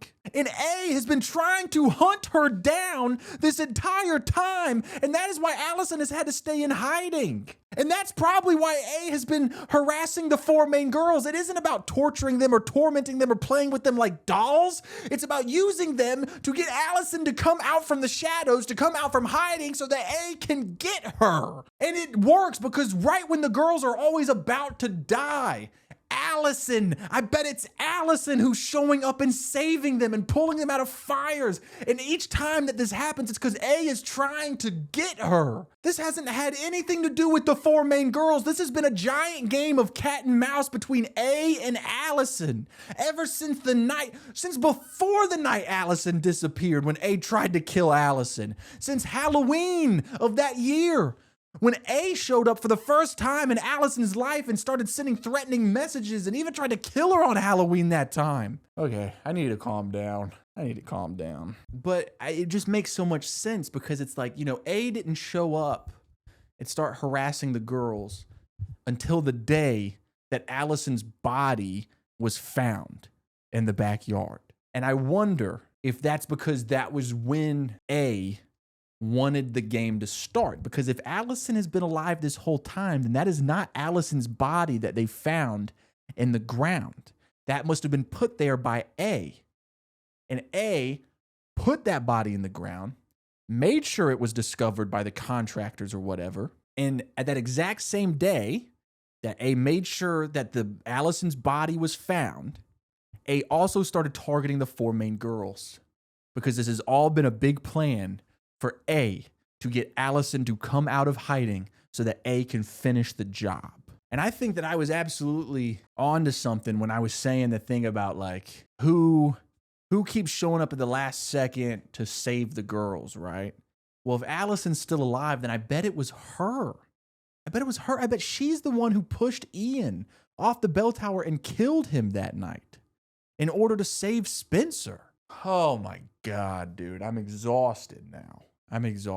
There's still a giant bombshell in this episode that I haven't even told you about. But I'm going to save it because I got to tell you about what else happens in these fucking episodes. This is so sick, dude. I love this show. I mean, how many shows can get this kind of reaction out of you? You know what I mean? Like when you're so invested in characters for like almost 80 episodes and it's like, you find out that the character who has been dead since the first episode is actually alive. You don't get this kind of reaction often, dude. Ren's back in town. Dr. Ren. We see him face off with Mona a little bit. It's strongly implied that Ren is working with Redcoat. We even see that Ren is responsible for Spencer's mom getting kicked off of Hannah's mom's legal case, which would set Hannah's mom up to take the fall for Wilden's death. Luckily, that does not happen. I need to sit down, guys. We also see later on that Ren is moving in with Melissa in London. Melissa went to an internship in London. We haven't seen her in a while, and apparently Ren has moved out there as well. But I mean, he's British, so, Now, why would Ren and Melissa be back together in London, especially after we get the bombshell of Ren has been working with A the entire time? I don't know, but there's implications there, right? Because we also learned from A's lair that Ren has been getting tracked and followed by A as well. My thought process is because of the conversation we got with Melissa and Spencer earlier in the season, where Melissa talked about how she has been protecting Spencer since before this even started. I wonder if Melissa has also been facing off against A since before Allison died. Whoever this A mastermind is that has this supercomputer and has been doing all of this since day one. Melissa is also a very, very, super genius in the same realm as Mona and Spencer. I bet she has been in her own battle with A this entire time, and at times it has overlapped with what the main girls were doing, and that's why she has seemed so suspicious at times. She's doing her own investigation. She's doing her own bobbing and weaving and being blackmailed and blackmailing others at times, probably. Because remember this, like, even though Ian wasn't a great person, Ian and Melissa were married, and Melissa was pregnant with Ian's baby, and A killed Melissa, or maybe Allison. I don't know, but regardless, like, it seems like maybe Melissa has been wrapped up in this since before Allison's death, since all that NAT stuff has been going on. Hannah's mom ends up going free, thanks in large part to a guy named Travis.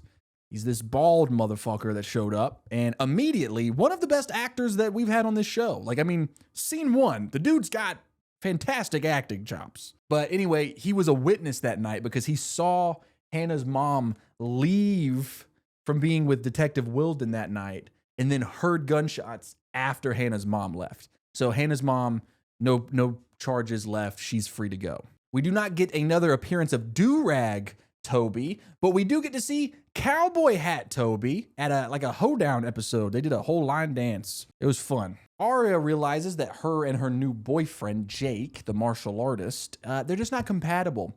He doesn't like poetry. He doesn't like watching old movies. They just aren't meant to be. So Aria goes back to Ezra and they kiss. And I'm going to be honest with you guys. I'm tired. I'm a beat down man. I've been in the battle of Pretty Little Liars for 4 seasons now. They almost got me. I'm a dedicated Ezra hater from day one. We know this to be true. But when all of this was going down and it seemed like she just wasn't compatible with Jake, for just a second, I was like, you know, if Ezra's what makes her happy and they like old movies and they love poetry and writing and they're compatible, I mean, you know, maybe I can just give in and the show wants me to, you know, the show obviously is like, I want you to root for Ezra and Aria. Maybe I'll just say fuck it and be like, I'm happy for them. You win, show. You win. Ezra and Aria. Meant to be. And then guess what fucking happens? Guess what happens? We see that Ezra has been following the girls in Ravenswood. And he walks into the lair with the supercomputer and all the pictures of Allison. And he looks around at all the evil stuff and he's pissed and he slams the door shut. And it's strongly implied that this is Ezra's lair. I've been saying it was Ezra all along. I've been saying that Ezra could be A since season 1. And each and every season, I get punched in the face from the writers of this show. Punch, Chase, you stupid motherfucker. Punch, you're so stupid. Ezra's a good guy. Punch again. Oh, you thought Ezra was going to be A? You're an idiot, Chase. No, I'm vindicated. It has been Ezra all along. I knew it. Look at his rat face. I knew it was you. The girls are so certain that whoever A is the older guy that was seeing Allison before she died. The one that she called board shorts. And guess what? Now it looks like Ezra's the older guy. I called this from a long time ago. I called this so long ago. But there's one big problem. One big problem though. This was episode 12. Episode 12 is where they do their mid-season break. And they always have episode 12 be a big cliffhanger. Last season's episode 12 is when it was revealed that Toby was A, which was not actually the case. It was a big twist, misdirection, which makes me very nervous because is this just a big twist, misdirection? It's almost the exact same thing as what happened last season when A took off their black hoodie and it was Toby and I lost my mind. And I think I'm falling for the same thing again. So I don't want to fall for the obvious red herring. However, what a great reveal. I mean, obviously, we still have 7 episodes left in this season, and there's 3 seasons after this season. So obviously, the story is not over. But what if it was? What if this was the reveal? It would be perfect. This would be a great ending to the story. It would be a perfect resolution. It was the motherfucker who was sleeping with his English student the entire time. The guy that I was like, why is he the good guy? Why is he the good guy? I think it would go down as a perfect show if it was just like, hey, it's Ezra. What a great reveal. What a phenomenal reveal. Oh my God. I can't believe there's still more to talk about these episodes. We find out from Allison's mom that at one point, Cece Drake was dressed up as Allison, checked into Radley, the mental hospital, as Allison, pretended to be Allison. Pretty concerning behavior. Allison's mom says that the friendship between Allison and Cece was toxic and obsessive, and that the two of them would wear each other's personalities. So when we got this information, I was pretty certain that the big reveal was going to be that it was Cece, and it was that thing that we've talked about in this video where Cece is just obsessed with Allison, wanted to become Allison. But then we got this thing about Ezra. And so while the Cece thing should probably still be on the back burner because, like I said about the whole episode 12 thing, this could just be a big misdirection like it was with Toby, and Ezra could actually not be A. But shit, dude. I mean, the fact that the A Corporation is named after Allison's favorite beach in Cape May. I mean, I think I'm dead on the money about the like obsessed with Allison. Maybe he's been hunting her down this entire time because they're meant to be together. Or he just wants to finish off the job and make sure she's dead for good. So who else could it be other than Ezra that fits that bill? Who is an older guy? Just because they say older boy or older guy, we immediately think 20s because that's kind of how all of her love interests have been. But older guy can mean older, like Arya's dad or Emily's dad, Spencer's dad. I mean, that's pretty much all the guys. There's other guys that could be older, like Toby, but it would be pretty redundant to have Toby be the reveal when they've already done Toby as the reveal before. That famous episode 12 reveal. It's got to be Ezra, guys. It's the only thing that makes sense. And I'm just like over the moon ecstatic about how I mean, I figured this out so long ago. So long ago. I did season 1 8 months ago. And I was talking about this, dude. This is crazy. I did not guess the Mona reveal, or at least not really. And so the fact that like I was spitting game 8 months ago that would come back and be true. I mean, potentially. We don't know if it's Ezra. I'm getting ahead of myself. I'm going to look real stupid if I'm over here like I called it and then it turns out not even be him. Yeah, dude. I think it's got to be Ezra. I don't know why they would give us the big reveal halfway through the season, but I can't think of any other human possibility other than Ezra at this point. So that's what I'm locking in. Let's keep watching this show, dude, because I'm fucking jazzed. This October, You need to leave now. the unbelievable journey to Ravenswood continues. There's something seriously weird going on in this town. It's a story so big, it'll take 2 hours to tell. Why would she just leave like that? She wouldn't. The all-new Pretty Little Liars Halloween special. Guys, this show, it's incredible. I'm not gonna lie, this season it was starting to lose me.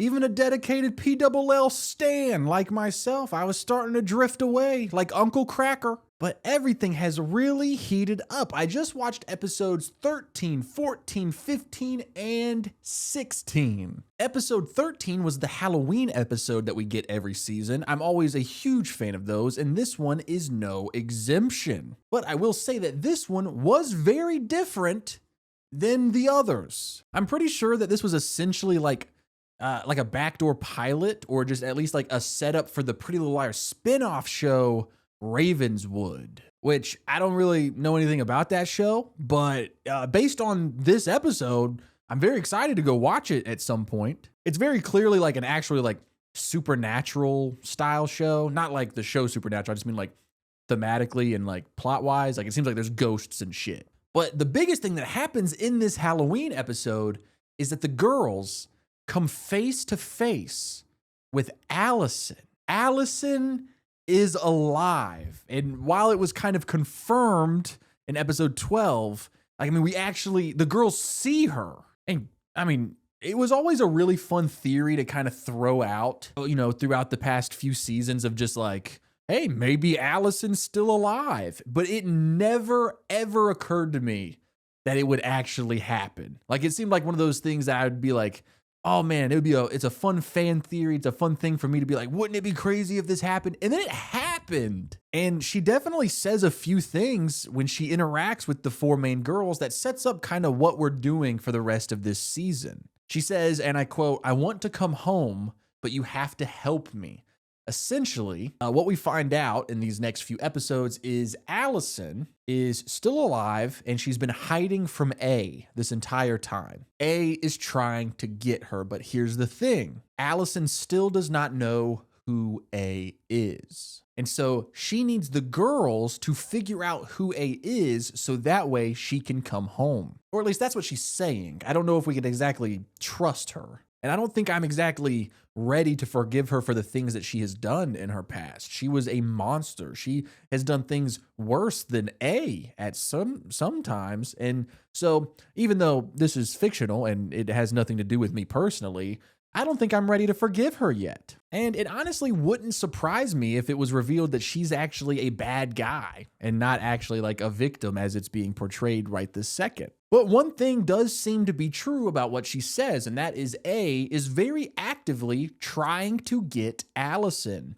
And the show has been increasingly showing us more and more that Ezra is A. Like, we see Ezra do a lot of creepy stuff in these episodes. We see him take Arya to a secluded cabin. We see him steal Allison's journal from the girls. We see him have a breakdown and scream at this lady on the street and just start like hitting her car. We see him put knives in Jake's punching bag. So when Jake is practicing and he kicks the punching bag as hard as he can, his foot gets stabbed by the knives. Jake, of course, being Arya's boyfriend, even though Arya is back together with Ezra and she has to figure out, how to tell Jake, she's deciding to get back with Ezra. And it's very clear that Ezra is manipulating Arya hardcore. There has been a huge tonal shift in Ezra's character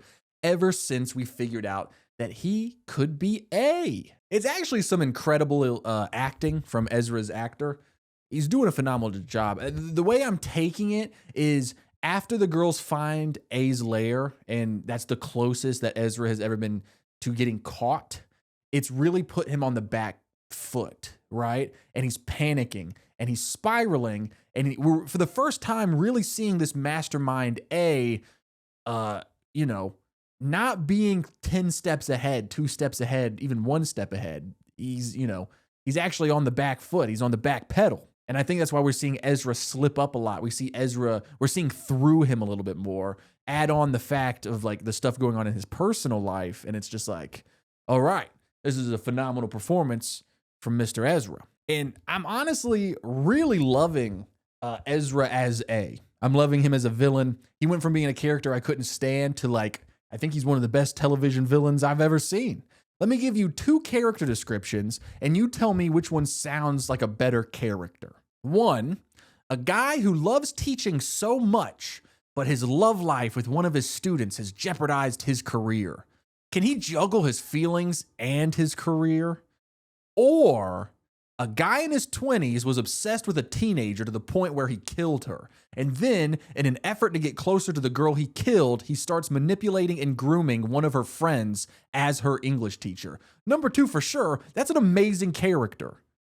Not an amazing person, but definitely an amazing character. It's honestly very riveting television. I'm loving what's happening, but we don't actually know that he is A. It has not been confirmed, but it is heavily implied, and we're seeing him do a lot of the A stuff, and we are not seeing anything from A. So the question there is like, why would the show have us see him doing A things and him not be A? And honestly, like, the show does feel different ever since the mid-season break after episode 12, where we got this big reveal of Ezra could potentially be A. It feels like the gears have switched a little bit on what is driving the plot of this show. It is no longer who is A. It is, when will the girls figure out Ezra is A? When will the girls catch up to what we, the audience, know? And we get some like really suspenseful scenes where Ezra and Arya are alone together. And because we know that Ezra is a bad guy, there's so much more tension. And it's like we're sitting there like waiting, like what's going to happen? Even though that we have seen these two alone together tons of times, almost way too many times. And we never cared before. It was always boring before. But now that we know that at any moment he could kill her, God, I love those scenes. Honestly, Alfred Hitchcock has a great example of what I'm trying to say here. Imagine that there's a scene, right, with two people sitting at a table having dinner, and they're just eating and talking. Then, out of nowhere, as they're just eating and talking, boom, a bomb goes off, kills everybody. We, the audience, had no clue that there was a bomb under that table.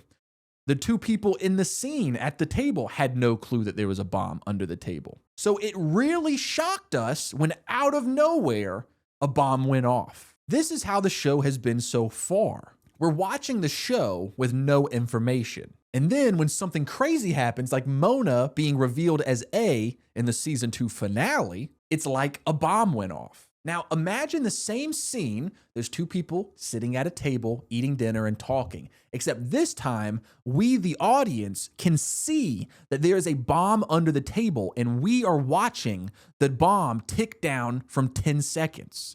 10, 9, 8, 7. The people sitting at the table still don't know that that bomb's there. They're just talking and eating the whole time. 5, 4, 3. But we, the audience, know what is about to happen. We're just waiting for the people in the scene to figure out what happens, right? When that bomb goes off. And then, boom, the bomb goes off. That version of the scene is not about the bomb going off at all. That version of the scene is about us feeling the suspense and the terror and the horror of, oh my God, these two characters are about to die and they have no clue. And we couldn't tell them because we're an audience, and that's not how movies or shows work. That kind of scene is all about the suspense and how we as the audience feel. And that feels like what Pretty Little Liars has become post episode 12. We, the audience, know that Ezra is A, or at least we think we know that Ezra is A. And now we're experiencing the suspense of just waiting for the girls to figure out that Ezra is A, waiting for that bomb to go off. This show is incredible, man. I don't care what the haters say, because I know there's haters out there. But, you know, I'm not a hater. I love this show. But the big thing that I'm trying to say is I'm almost positive the show has just went ahead and revealed that Ezra is A. We don't know that for certain, so we've got to keep watching the rest of the season. But I'm probably just going to keep locking in Ezra as A until something happens that gives me the thought of like, oh, maybe it's not actually him. There's really not too much other than the whole Ezra thing to really talk about in these episodes. One of the big things is that it's heavily implied that Cece is the one who killed Detective Wilden and that she was paid by A to do it. She was on the payroll, which would mean that Ezra paid her to do it. So yeah, I think I'm going to lock in Ezra as A. I feel really good about it. I think this show is awesome. And I think the rest of the season is just going to be about kind of like wrapping up some loose ends with Allison still being alive, everyone figuring out Ezra is A, and all that stuff. Now, what does that mean for the other 3 seasons that we still have left in this show? I don't know, but I'll worry about that when I get there. I'm locking in Ezra as A for this batch of episodes. Let's keep watching. Tuesday, be there for a black and white affair. We want you back. Are you sure about that? It's the liars like you've never seen. I just watched episodes 17, 18, 19, and 20. And I really thought that this section was going to be kind of short because the show just keeps doubling down on the fact that Ezra is A. We get tons of moments in these episodes where, I mean, it almost is like the show is just like, hey guys, Ezra's A. You're watching him do all of the A stuff. We see him working with Mona. And at one point, Mona tells him that she wants out, and he says no. We see him in the basement of his cabin in the woods where he takes Arya all the time, and it has the supercomputer. And that, I mean, essentially confirmed it to me, right? And then we start to slowly see the girls figure out that Ezra is A. It all starts with Spencer. Spencer figures it out first. She uses Allison's journal to figure out that Ezra is the guy, the older guy that she was seeing. Ezra was board shorts. So Spencer tells Emily and Hannah and gets them on board, and they're all on the same page until Ezra finds a way to flip this all on Spencer because Ezra figures out that Spencer is on to him. And what sucks is right now, Spencer is having an issue with popping like ADHD focus medication, like an Adderall type thing. And it's causing her to have a bit of a meltdown. She's not sleeping. She looks like death. She's having these like kind of fits. And then you have Ezra who is adding on to that and making it seem even worse than it actually is, which is still pretty bad. So now the girls don't feel that they can trust Spencer because she's not in her right mind. Spencer snaps and just straight up tells Arya that Ezra is A, and she doesn't believe her. In fact, the other girls are kind of like, I think you just need help, Spencer. But then later on, when Arya is talking with Ezra, they're hanging out by themselves, Ezra slips up and reveals that he knows a little bit too much about something that Arya didn't think that he would know about, which is last season when Toby, A faked Toby's death, and Spencer saw the body, the fake body, and it had the same tattoo as Toby. Well, Ezra was like, yeah, the tattoo. And Arya was like, how'd you know about the tattoo? And he was like, oh, you must have told me. And it's like, no, she didn't. So that makes Arya think, well, what if Spencer was right? She searches Ezra's cabin when he's not there and finds the manuscript for a book he's been writing. And this whole book is talking about how he was dating Allison before she disappeared. So Arya freaks out. Ezra shows up. Arya takes off into the woods because she forgot her keys in the cabin. Ezra's chasing her through the woods, hunting her down. Arya's panicking. She gets on a ski lift. I know, just bear with me, okay? They get on a ski lift. Ezra gets on the ski lift with her. Now they're stuck on a ski lift together in the air. Nowhere for Arya to go. Pretty baller. And Ezra starts explaining everything. He's like, yes, I was seeing Allison before she disappeared. She lied to me about her age. I was in college. I had no clue. And he's like, it's not what it looks like. I'm writing a book, a true crime book about Allison's death. I mean, that's why I moved to Rosewood. That's why you talked to me in the bar. That was Arya saying that second part. Very good performance from Arya's actress, by the way, Lucy Hale. She's crushing it. Ezra basically admits that the entire reason he went to Rosewood and even started talking to Arya and anything about their life is because he has been trying to research Allison's disappearance and death for his book. But he explains to her, my love for you is very real. Arya obviously doesn't buy it. She's furious. And he was like, I quit writing the book when I fell in love with you. And then when we broke up, I decided to pick it back up again. And that's how he figured out that Allison was still alive. Now, this is where we have a lot on our plate. We have to figure out, one, is he even telling the truth? Honestly, it seems like he is. But there is a lot that does not make sense, right? So if he is not A, then why in the world has he been doing so much A stuff lately? Like putting knives in Jake's punching bag. He's got cameras everywhere. He's constantly surveillancing and watching the girls. He is doing the classic A stuff. And so it's just like, it's so clear that Ezra is A. And if he's not, then like, what has he been doing? He has to be A. He has to be. There's no doubt in my mind. Because if he's not A, they're going to have a really great explanation for why he is doing all of this stuff that he's doing. Research for a book does not involve constantly surveillancing and watching and doing very manipulative, aggressive A things. And also, and this is going to be the most insane thing you've heard all day. All right, this is insane to me. Arya goes, so that day in the bar, you knew who I was. And he says, yeah. So let's rewind that. Let's rewind back to that day. When Ezra meets Arya in the bar that day, they almost immediately end up making out in the bathroom of that bar. Then the next day at school, he walks in to teach his English class. He looks over, sees Arya is a student in his English class, and he's like, oh no. And Arya's like, oh my God. And the whole reason that the show has ever justified Ezra and Arya's relationship is because they fell in love before they even realized they were teacher and student.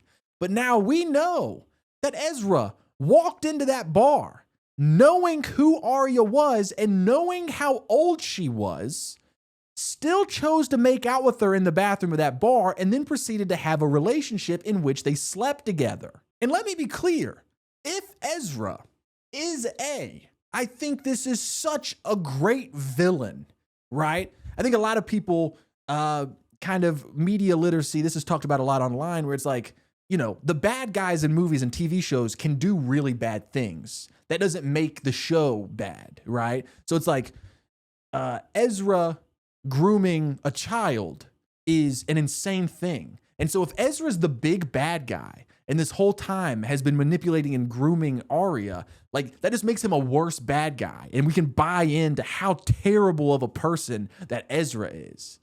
That doesn't, make the show, it doesn't make it seem like the show is justifying a bad thing. However, and this is a big however, if Ezra does not end up as the bad guy and he just groomed a teenage girl in his English class out of love or whatever, now there's a problem, right? Now this is not the villainous acts of a supervillain. This is kind of the show saying that it's acceptable behavior. And so I'm going to really give the show the benefit of the doubt, and it's like Ezra is A. And if he is, he's one of the best villains ever. This is insane work. If he has been obsessed with Allison and trying to write this book, because here's the thing, I also think that it's a great motivation for a villain. I think ambition is always a great motivator, right? We see this guy who is so motivated to write this book that he does terrible, terrible things. And I think that that's still an interesting character. I just really hope he's the bad guy, because if they end up being like, actually, Ezra's a great person, I'm going to lose my mind.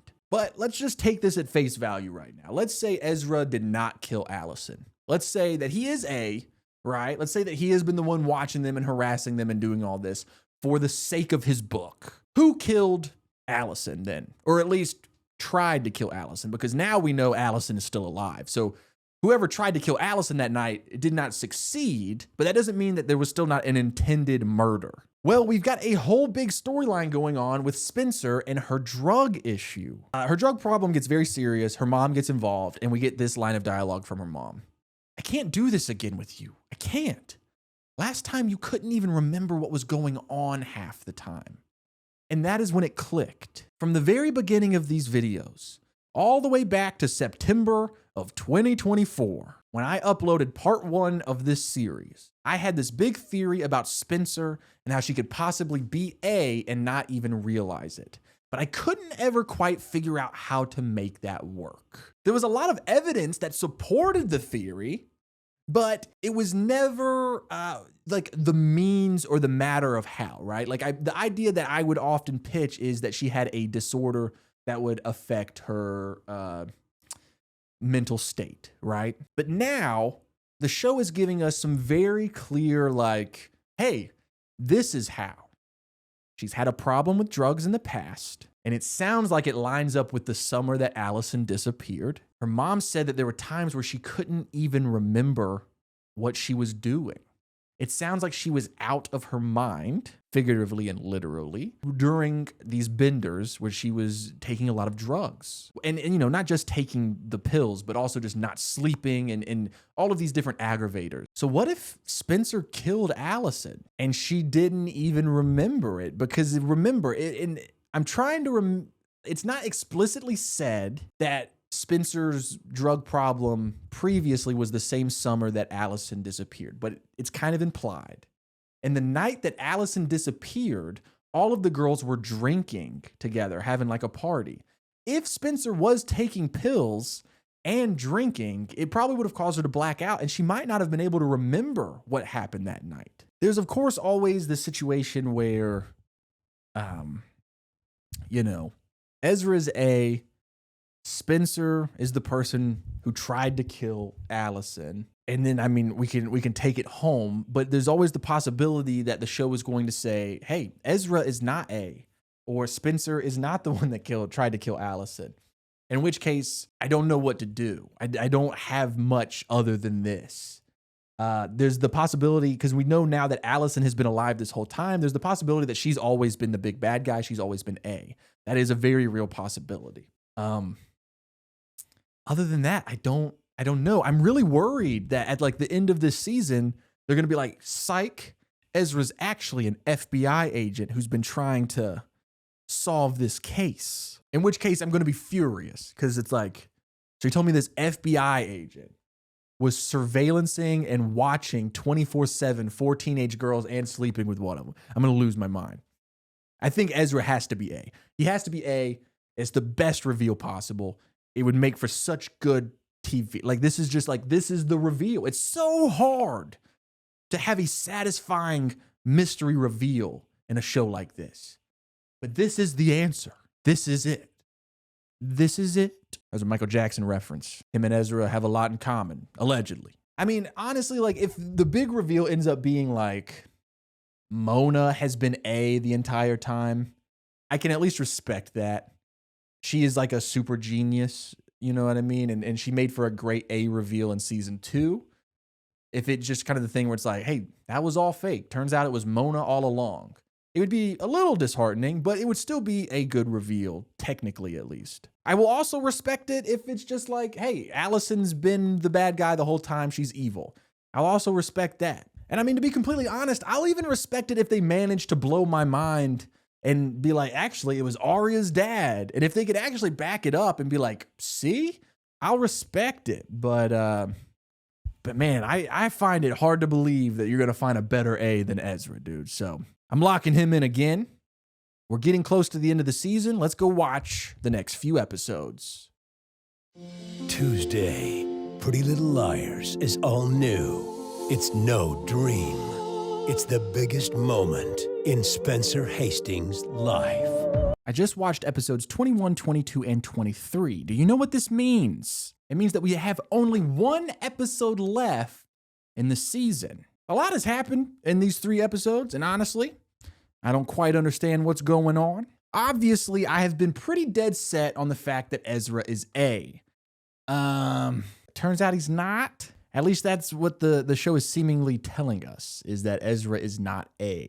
But he has been doing like all the supercomputer stuff and the research for his book about Allison. Essentially, his character is, not this evil mastermind who was so obsessed with a girl that he killed her and is now harassing her friends. What it actually is he's a spoiled rich kid who, in the pursuit of wanting to be this great author and write this great book, threw all ethics out the window in order to achieve this. And not gonna lie, I mean, that's a pretty good character. It's not what I wanted, but we'll figure out what happens. We'll see what happens. But what is important to bring up is that Ezra, who has been watching these girls like a hawk with all of this crazy stalkerish technology, he has been watching them for so long about this whole thing that he actually has some pretty big theories about what happened to Allison and who A is. He actually thinks that one of the 4 main girls, Arya, Hannah, Spencer, or Emily, is the one that tried to kill Allison. And he also thinks that he knows who A is, but we'll get to that in a minute. A big thing that happens in these episodes is Spencer has to go to rehab for a few days. She goes and she gets clean. And then now she has like a live-in drug counselor staying with her and watching her. Emily and Paige, they break up because Paige kind of forces Emily to tell her that Allison is still alive. And then Paige gives that information to the police, which is a big break of trust. So they break up. Now the police are trying to figure out if Allison is actually alive or if it was just like a prank note. And they're actually going to exhume Allison's body from her grave, which we know is not Allison's actually dead body because Allison's still alive. So it's like, well, whose dead body is in the grave? That's kind of a big thing. Spencer, now that she is kind of over her relapse, she is getting some flashbacks of memories from the last time that she had a drug problem, which was the summer that Allie died. And she, not died because Allison's still alive, but was attempted murdered and disappeared. Spencer is really, really worried that she is the one that tried to kill Allison. She kind of remembers hitting Allison with a shovel. Or does she? She has been told that Cece Drake and Allison's mom both witnessed Spencer kind of threatening Allison with a shovel the night that Allison died. Quotations around died. And then last but not least, Allison herself calls the girls, tells them that they need to meet her. And she is going to explain everything that happened that night. The night that she was, quote unquote, killed. And at the end of the episode, we actually see the girls walk into the place where they're supposed to be meeting Allie.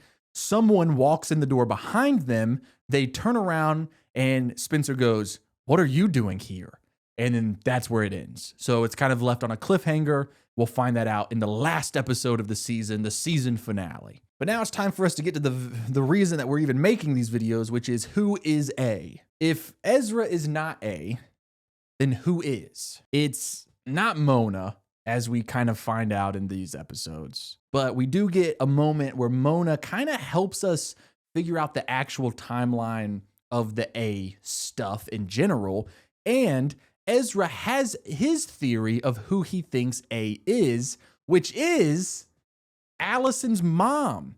Ezra thinks that Allison's mom is actually A, which is interesting because we've locked her in, I think, twice in this video, and I thought it was a really dumb pick. But now Ezra's also locking in Allison's mom. I've had a really hard time thinking that it's even possible because it's like, why would she have been A from the beginning? But in this batch of episodes, we see Allison's mom make a snide remark to Spencer about something that A left for Spencer. Spencer left a note A left a note in Spencer's bed with a bunch of dirt. And it's like, you know, said something along the lines of, I know you dug her grave, so I'm digging yours, or something like that. The next night, Allison's mom sees Spencer and makes a comment about, you know, having clean sheets or whatever. It strongly implies that Allison's mom is A. And I mentioned a second ago that while I've really struggled to understand why Allison's mom would have been A from the beginning, well, Mona kind of clarifies the timeline a little bit about A. What I have once again failed to grasp, and I fall in this trap quite frequently, is I want so badly, and I seem to keep thinking that there has been one mastermind since the very beginning that has made all of this happen. But what Mona clarifies in these episodes is that there have been two different A's. The A from seasons 1 and 2, that was all Mona. And then in season 3, when Mona is in Radley, someone took the game away from her and became the new A, Redcoat A. Now, we kind of assumed that Redcoat has been Cece all along under the payroll of the real A, Ezra, but that is no longer the case. But we did see Cece in a red coat trying to kill Emily. So does that mean that Cece was working with Allison's mom as A? And Allison's mom is the A that took over when Mona got caught? And she just kind of like has her own team, her own A team, the same way that Mona had people like Lucas and Jenna. It's still a little bit confusing, but that at least does make sense timeline wise. But Chase, Mona said that she is not the one that pushed Ian off the bell tower, killing him back in season 1. I know, and that is why I have always had a very strong feeling that there has been a mastermind A that has been the big A since the very beginning. However, it is really starting to look that maybe Allison is the one that pushed Ian off that bell tower. It saved Spencer's life, right? We've talked about that quite a bit in this video.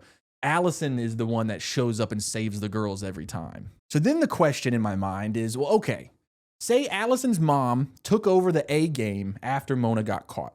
How would Allison's mom even know anything about A? Well, we find out in a flashback that Allison's mom knew about the A that was harassing Allison before she was attacked and disappeared. And Allison's mom actually thought that it was Spencer who was doing that. And Allison's mom also thinks that Spencer is the one who, you know, tried to kill Allison because she saw her with the shovel.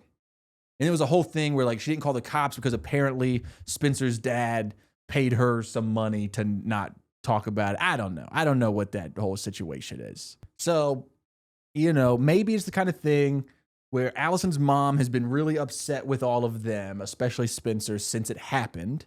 And then when Mona was caught as A and went away to Radley, she kind of snapped and joined in on the game, took over as A. Makes sense, I suppose. But there is a moment in these episodes where Allison's on the phone with the 4 girls, and she makes it very clear that her mom is to not know that she is alive or anything about her, which kind of implies that maybe Allison's mom is the person that Allison is so afraid of. Allison's mom could be the person that is out to get Allison and hurt Allison. So I need to make a decision here, which is, do I just lock in Allison's mom, which the show is kind of like hand feeding me, because technically I locked her in. I locked her in as my guest all the way back in episode 1 of season 4, this video, which means technically, right? If in the next episode it's revealed that it's her, I solved this thing in episode 1.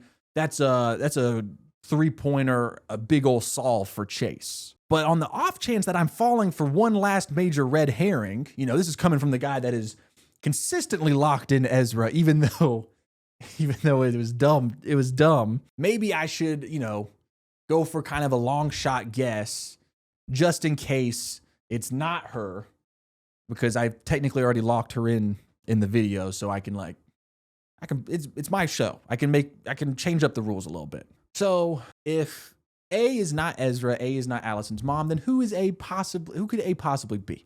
I have no suspects, right? This would need to be something really out of left field because none of the logical or even grounded answers make any sense. It's not going to be Melissa. It's not going to be Jenna, right? It's not going to be Paige. Why? Because it just doesn't feel right. And then there was a line of dialogue that Spencer's mom says in one of these episodes. And this is what she said. This is talking about the summer that Spencer was addicted to amphetamines. She goes, "It was like there were 2 of you in this house, you and your evil twin." This made me laugh because obviously she's not talking about a literal evil twin, right? She's talking about the effect that the drugs had on Spencer and how it was causing her to act. But I have brought up a theory of Allison having an evil twin a lot. And I wonder if this dialogue from Spencer's mom is kind of a hint from the show to be like, hey, evil twins. There's something that's been bothering me about Allison ever since we found out that she's not actually dead. And that is Allison sucked. She was like a truly evil person. So like what happens now that she's just like alive? She's going to be back in their lives? Does she just like join back in with the friend group and then like nothing ever happened? That doesn't feel right. So it feels like, story structure wise, something needs to happen. Either Allison is going to die for real this time, or it's going to be revealed that she's like super evil and she's actually been the bad guy all along. In which case, maybe she'll be like locked up somewhere like Radley's, which was like what happened to Mona last season, where you can still go visit this character, but this character isn't a part of our main character's day-to-day lives, right? It's like Hannibal Lecter. You can go visit Hannibal Lecter at the prison, get advice, but Hannibal Lecter's not with you. Or we'll get the big reveal that Allison's not alive and that this is not the real Allison. If the big reveal is that this is Allison's twin sister, then now it's like, oh, well, Allison is still dead, but we have a new character. I just don't think that this is the kind of show that, Allison comes home and everything's okay and everything works out. Unless, of course, this was like the last season and this was like the series finale, in which case I can see that happening. There's still 3 seasons left of this show. So what do I lock in, right? Do I lock in Allison's mom, which is what the show is kind of telling me to do? I could lock in Spencer. I could lock in the twin theory. And, I keep calling it like Allison's evil twin, but it seems like Allison would have been the evil twin. So it would have been like Allison's good twin. I'm worried that it's going to be none of the things I've come up with and that I'm going to get tricked again, which would suck. Because a lot of people watch these videos and I don't win often. Another thing that I'm worried about is that next episode, we don't get any answers at all. We didn't get any answers in the season 3 finale. And so, that was a whole video where I'm trying to solve the mystery and then we didn't get a good resolution. And so now it would suck if that happened again for this season, which would mean we would have to then watch season 5. And then who knows, they might not reveal it then. So then we have to watch 6 and then 7, which is fine. I love the show. I will keep watching the show. It's just, I would like some answers. So you know what? I'm going to lock in the theory that this is not Allison. Allison is dead, just like how we thought. The Allison that we are seeing that is alive is actually Allison's twin. And I know that seems crazy, but there is stuff to back it up. Like in the Halloween episode last season, we got this whole ghost story from this little girl that talked about her sister, and it was kind of implied that her sister killed her. And if I even think back to like season 2, maybe, Or it could have been also in season 3. I think there was a flashback where Allison is hanging out with the other girls and she tells them a ghost story, and it's about twin sisters. So this is insane behavior. But I think what I'm going to lock in going into the finale is that Allison is dead, and the person that we have been seeing is her twin sister, who is A, and who also killed Allison. That's what I'm locking in. I am so excited to watch the season 4 finale. Let's go watch it and jump back in here. She thought I was dead. I was trying to tell her I was alive. Tuesday, Allie tells all. More will be uncovered than you ever imagined. You're not going anywhere. And Allie, run! the most shocking moment in liar history. Take off your mask! Now! Take it off! Well, once again, this show has put my heart on a leash, dragged it out of my chest, and walked it around the park. No, truthfully, we get a ton of answers in the season 4 finale. So many, like really awesome questions that we have had since episode 1, season 1. We get some really good answers.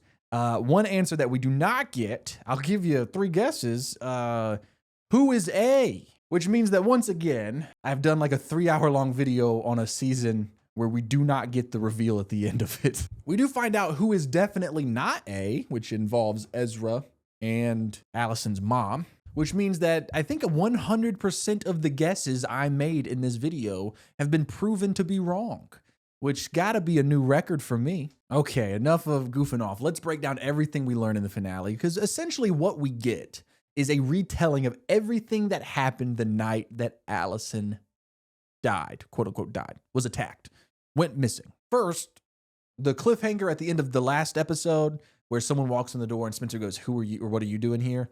That was Noel Kahn, which if you are a big, PLL stan like me, you'll remember who that is. Yeah, apparently he's been helping Allison or something. It's pretty wild, pretty cool stuff. But yeah, so everything that happened to Allison the night that she disappeared. She was in Hilton Head with Ian, who Ian and Melissa were currently on a break. Melissa shows up at the hotel room and is upset. Allison overhears Ian and Melissa's argument, decides, "I'm out of here." Before she leaves, she steals a bunch of footage from Ian's computer/camera, because remember, Ian was going around Rosewood filming everybody, so he knew a lot of people's secrets. That's established lore, we knew that. But Allison takes the footage and gets out of there. Her plan is to use this footage to stop whoever has been harassing her since Halloween. That is A. She's trying to figure out who A is and get them to stop. And this is where things get really juicy, because the first thing that Allison does is use this footage to blackmail Jenna into stopping, because Jenna was Allison's #1 suspect for who she thought A was, right? Jenna would have kind of the most reason to be harassing Allison, considering Allison blinded her. But turns out Jenna was not A, which means that technically we could just take her off the conspiracy wall, because it has been confirmed that she is not A. Now, fast forward to the night that Allison disappeared. If you recall, Allison and the 4 main girls were all getting together, and they were gonna kind of like have a little party on the last night of summer. They drink a little bit. Ooh, scandalous. But yeah, they're having like this little party, just the 5 of them in the barn. We see that Allison actually drugged the other girls with sleeping medication, so that way she can run off and do all the stuff that she has planned to do that night, which is figure out who has been harassing her. After all the girls fall asleep, Allison leaves the barn, runs into Toby. Long story short, Toby was not A. So she moved on to her next suspect for who she thinks could be A, which was Ian, the older guy that she was seeing, Melissa's boyfriend. But so she texts Ian and she's like, "Meet me at the Kissing Rock." Before she gets to the Kissing Rock, a car pulls up. Ezra tells her to get in the car. He starts yelling at her for lying about her age. He found out that she is not 21 and a college student. She's actually 15. He's very upset because he felt like he was tricked into a very inappropriate relationship with a severely underage girl. Even though later on, that doesn't seem to be a problem with him. 15 is too far for Ezra. 16, and this moment, it really felt like the show was trying to redeem Ezra's character, because it was really like they wanted to just be like, Ezra's actually a good guy after all. He was disgusted that she was lying about her age. This was her fault. But it's like, dude, we still learned that he knew who Arya was and how old she was before they were making out in that bathroom, So it's like, I don't know. But then something does happen later in this episode where I'm like, fine, Ezra's a good guy, whatever. You can have what you want, show, I guess. We'll get to that. But Allison leaves her conversation with Ezra, goes to the Kissing Rock. That's where she meets up with Ian.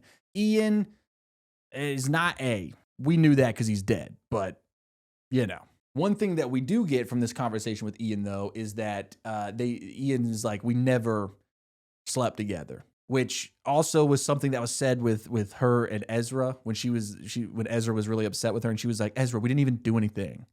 It really felt like the show was backpedaling hard, where it's like, hey, I know we've had this 15-year-old girl with a lot of 23-year-old dudes, but don't worry, they ain't do nothing, okay?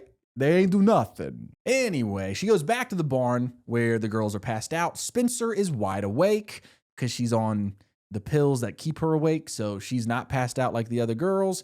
Spencer and Allison argue all the way across the yard. Spencer picks up a shovel. It looks like she's going to hit Allison. She doesn't. She ends up tripping over. Her pills fall off. Her pills fall off. They fall out of her pocket. Very funny. Allison and her kind of have a wholesome moment, where it's just like Allison understands what Spencer is going through, which is a rough drug problem. And so she's like, hey, we'll keep this between us. Don't drink when you're taking these, and gives trying to help her. So Allison sends Spencer back to the barn to sleep it off. After that, Allison went to go speak to Arya's dad because she was blackmailing him about his affair. Then after that, Allison starts to head back home because she's pretty sure that she has won her battle against A. She has gone through and met everyone that she suspected, blackmailed them, or at least threatened them in a way where she was pretty certain that no one's going to be messing with her anymore. She's walking up to her house. She sees her mom in the window of the house looking at her because Allison was not supposed to go out that night. And then, bam, someone comes up behind Allison, hits her in the back of the head with a rock. Allison sees that her mom sees what happened. And when she's telling the main girls, this part of the story, the girls are like, whoa, why didn't your mom call the police? And Allison tells us the next part of the story. Allison wakes up a little bit as she's being buried alive in her backyard. She looks up, and who is the one burying her? Her mom. And her mom was panicking and just repeating, "What have you done?" over and over and over again. Now, what this tells Allison and the girls is that Allison's mom has been protecting Allison's killer, quotations around killer, this entire time. But why? Why is she protecting the person that just, in her mind, killed her daughter? Who was that? Then Allison, gets pulled out of the ground by the psychic lady, Miss Grunwald. She gets taken to the hospital. She runs off. She's just kind of walking down this dark, curvy street, bloody and muddy from being buried alive and almost killed. And guess whose car drives by and picks her up? Mona. And this is crazy because this is Mona's origin story of being the first A, the A that we get in the first 2 seasons. It's pretty interesting because it's like Mona cleans Allison up and is the one that tells Allison hey, if the person who attacked you tonight was willing to kill you, they'll probably do it again. You should probably let them think you're dead. You just need to go disappear. And that's what she does. She goes on the run and goes into hiding, which sets Mona up to become A.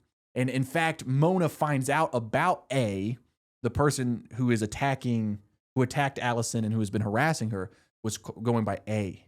And Allison is actually the one that tells Mona in this thing of this A person. And so Mona's like, well, this A person sounds dangerous. And so this is when Mona, becomes A. I just think that's pretty cool. We also find out from Allison that, that's the end of that story. But the information that we get from her keeps going. We find out that she is the one that saved Spencer in the bell tower and pushed Ian off, killing him. But get this, it didn't actually kill him. She saw him running off that night after she pushed him off the bell tower, which means that someone else killed Ian later on. And if it wasn't Mona and it wasn't Allison, it was, who was it? She also is the person who showed up. The whole reason she even came out of hiding in the first place was when Hannah got hit by Mona's car. Ran over Hannah. We know that was Mona now, but Allison really thought Hannah might not make it. She thought she wouldn't survive, so she went and visited her in the hospital. And that was the first time she came back to Rosewood. Ever since then, she has been keeping a close eye on the girls and watching and following around. And she has been the one who steps in and saves them every time, including at the lodge fire. She jumped in and pulled Hannah out of the fire, but someone else pulled the other girls out of the fire before she could even get back. So who pulled them out of the fire? We don't know. So that's everything that we learned about the night that Allison died and the other information that she gives. And now the big thing is, until we find out who A is, Allison can't come home. She can't trust her own mom because her mom is obviously protecting the killer, quote unquote killer, because she buried Allison in the backyard. But the thing, and I know guys, they pull me in, they push me out, they pull me back in. I think that what this story tells us is there is an A. There is an A from way before that's been here the whole time. I know that I keep getting messed up with the whole Chase. There's no mastermind A who has been doing all of this. There was very set, clear A's, right? Mona is the A from the first 2 seasons, and then some other A took over when she went to Radley. But there was an A who was harassing Allison since Halloween until she got attacked and everyone thought she was dead. Who was that A? Because that is OG A. We know that Mona does take over as A and start harassing the main girls in the first 2 seasons, but also someone killed Ian. And there's been some other major stuff that happens that Mona didn't do, she says. Allison didn't do.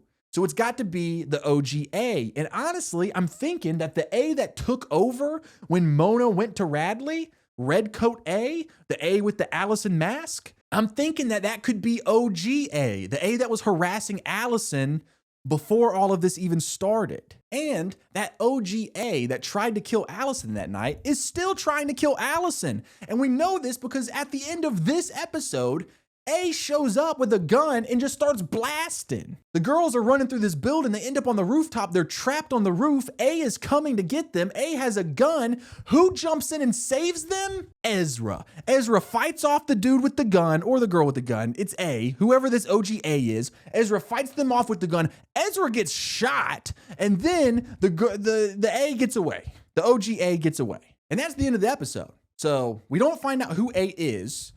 We don't know if Ezra's dead or not. I mean, maybe he's okay.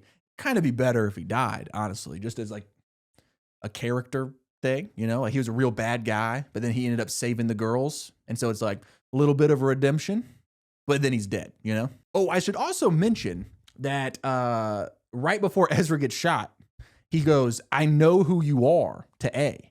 So it's looking pretty likely that Ezra's going to die because otherwise, he'll just be like, "I know who that was," and then tell the girls when he wakes up. So if he's dead, though, that's pretty tragic because it's we almost figured out who A was, but then Ezra died. And then get this, dude. The very last moment of the episode, that end credit scene that's from A's point of view, we always get this. Allison's mom is in a grave being buried. She's dead. And I believe probably A, who killed her, because guess what? Allison's mom has been protecting the killer this whole time. But now I guess she was gonna be a blabbermouth and tell somebody. She thought that her daughter was alive and she realized the consequences of her actions the past 4 seasons or whatever. And she was gonna squeal. And so A killed her.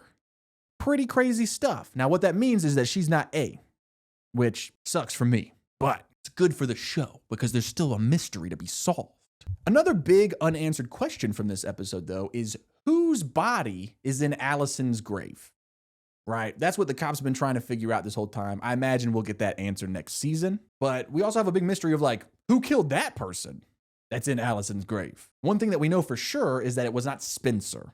Spencer finds out in this episode that she for sure is innocent, which is really good for Spencer.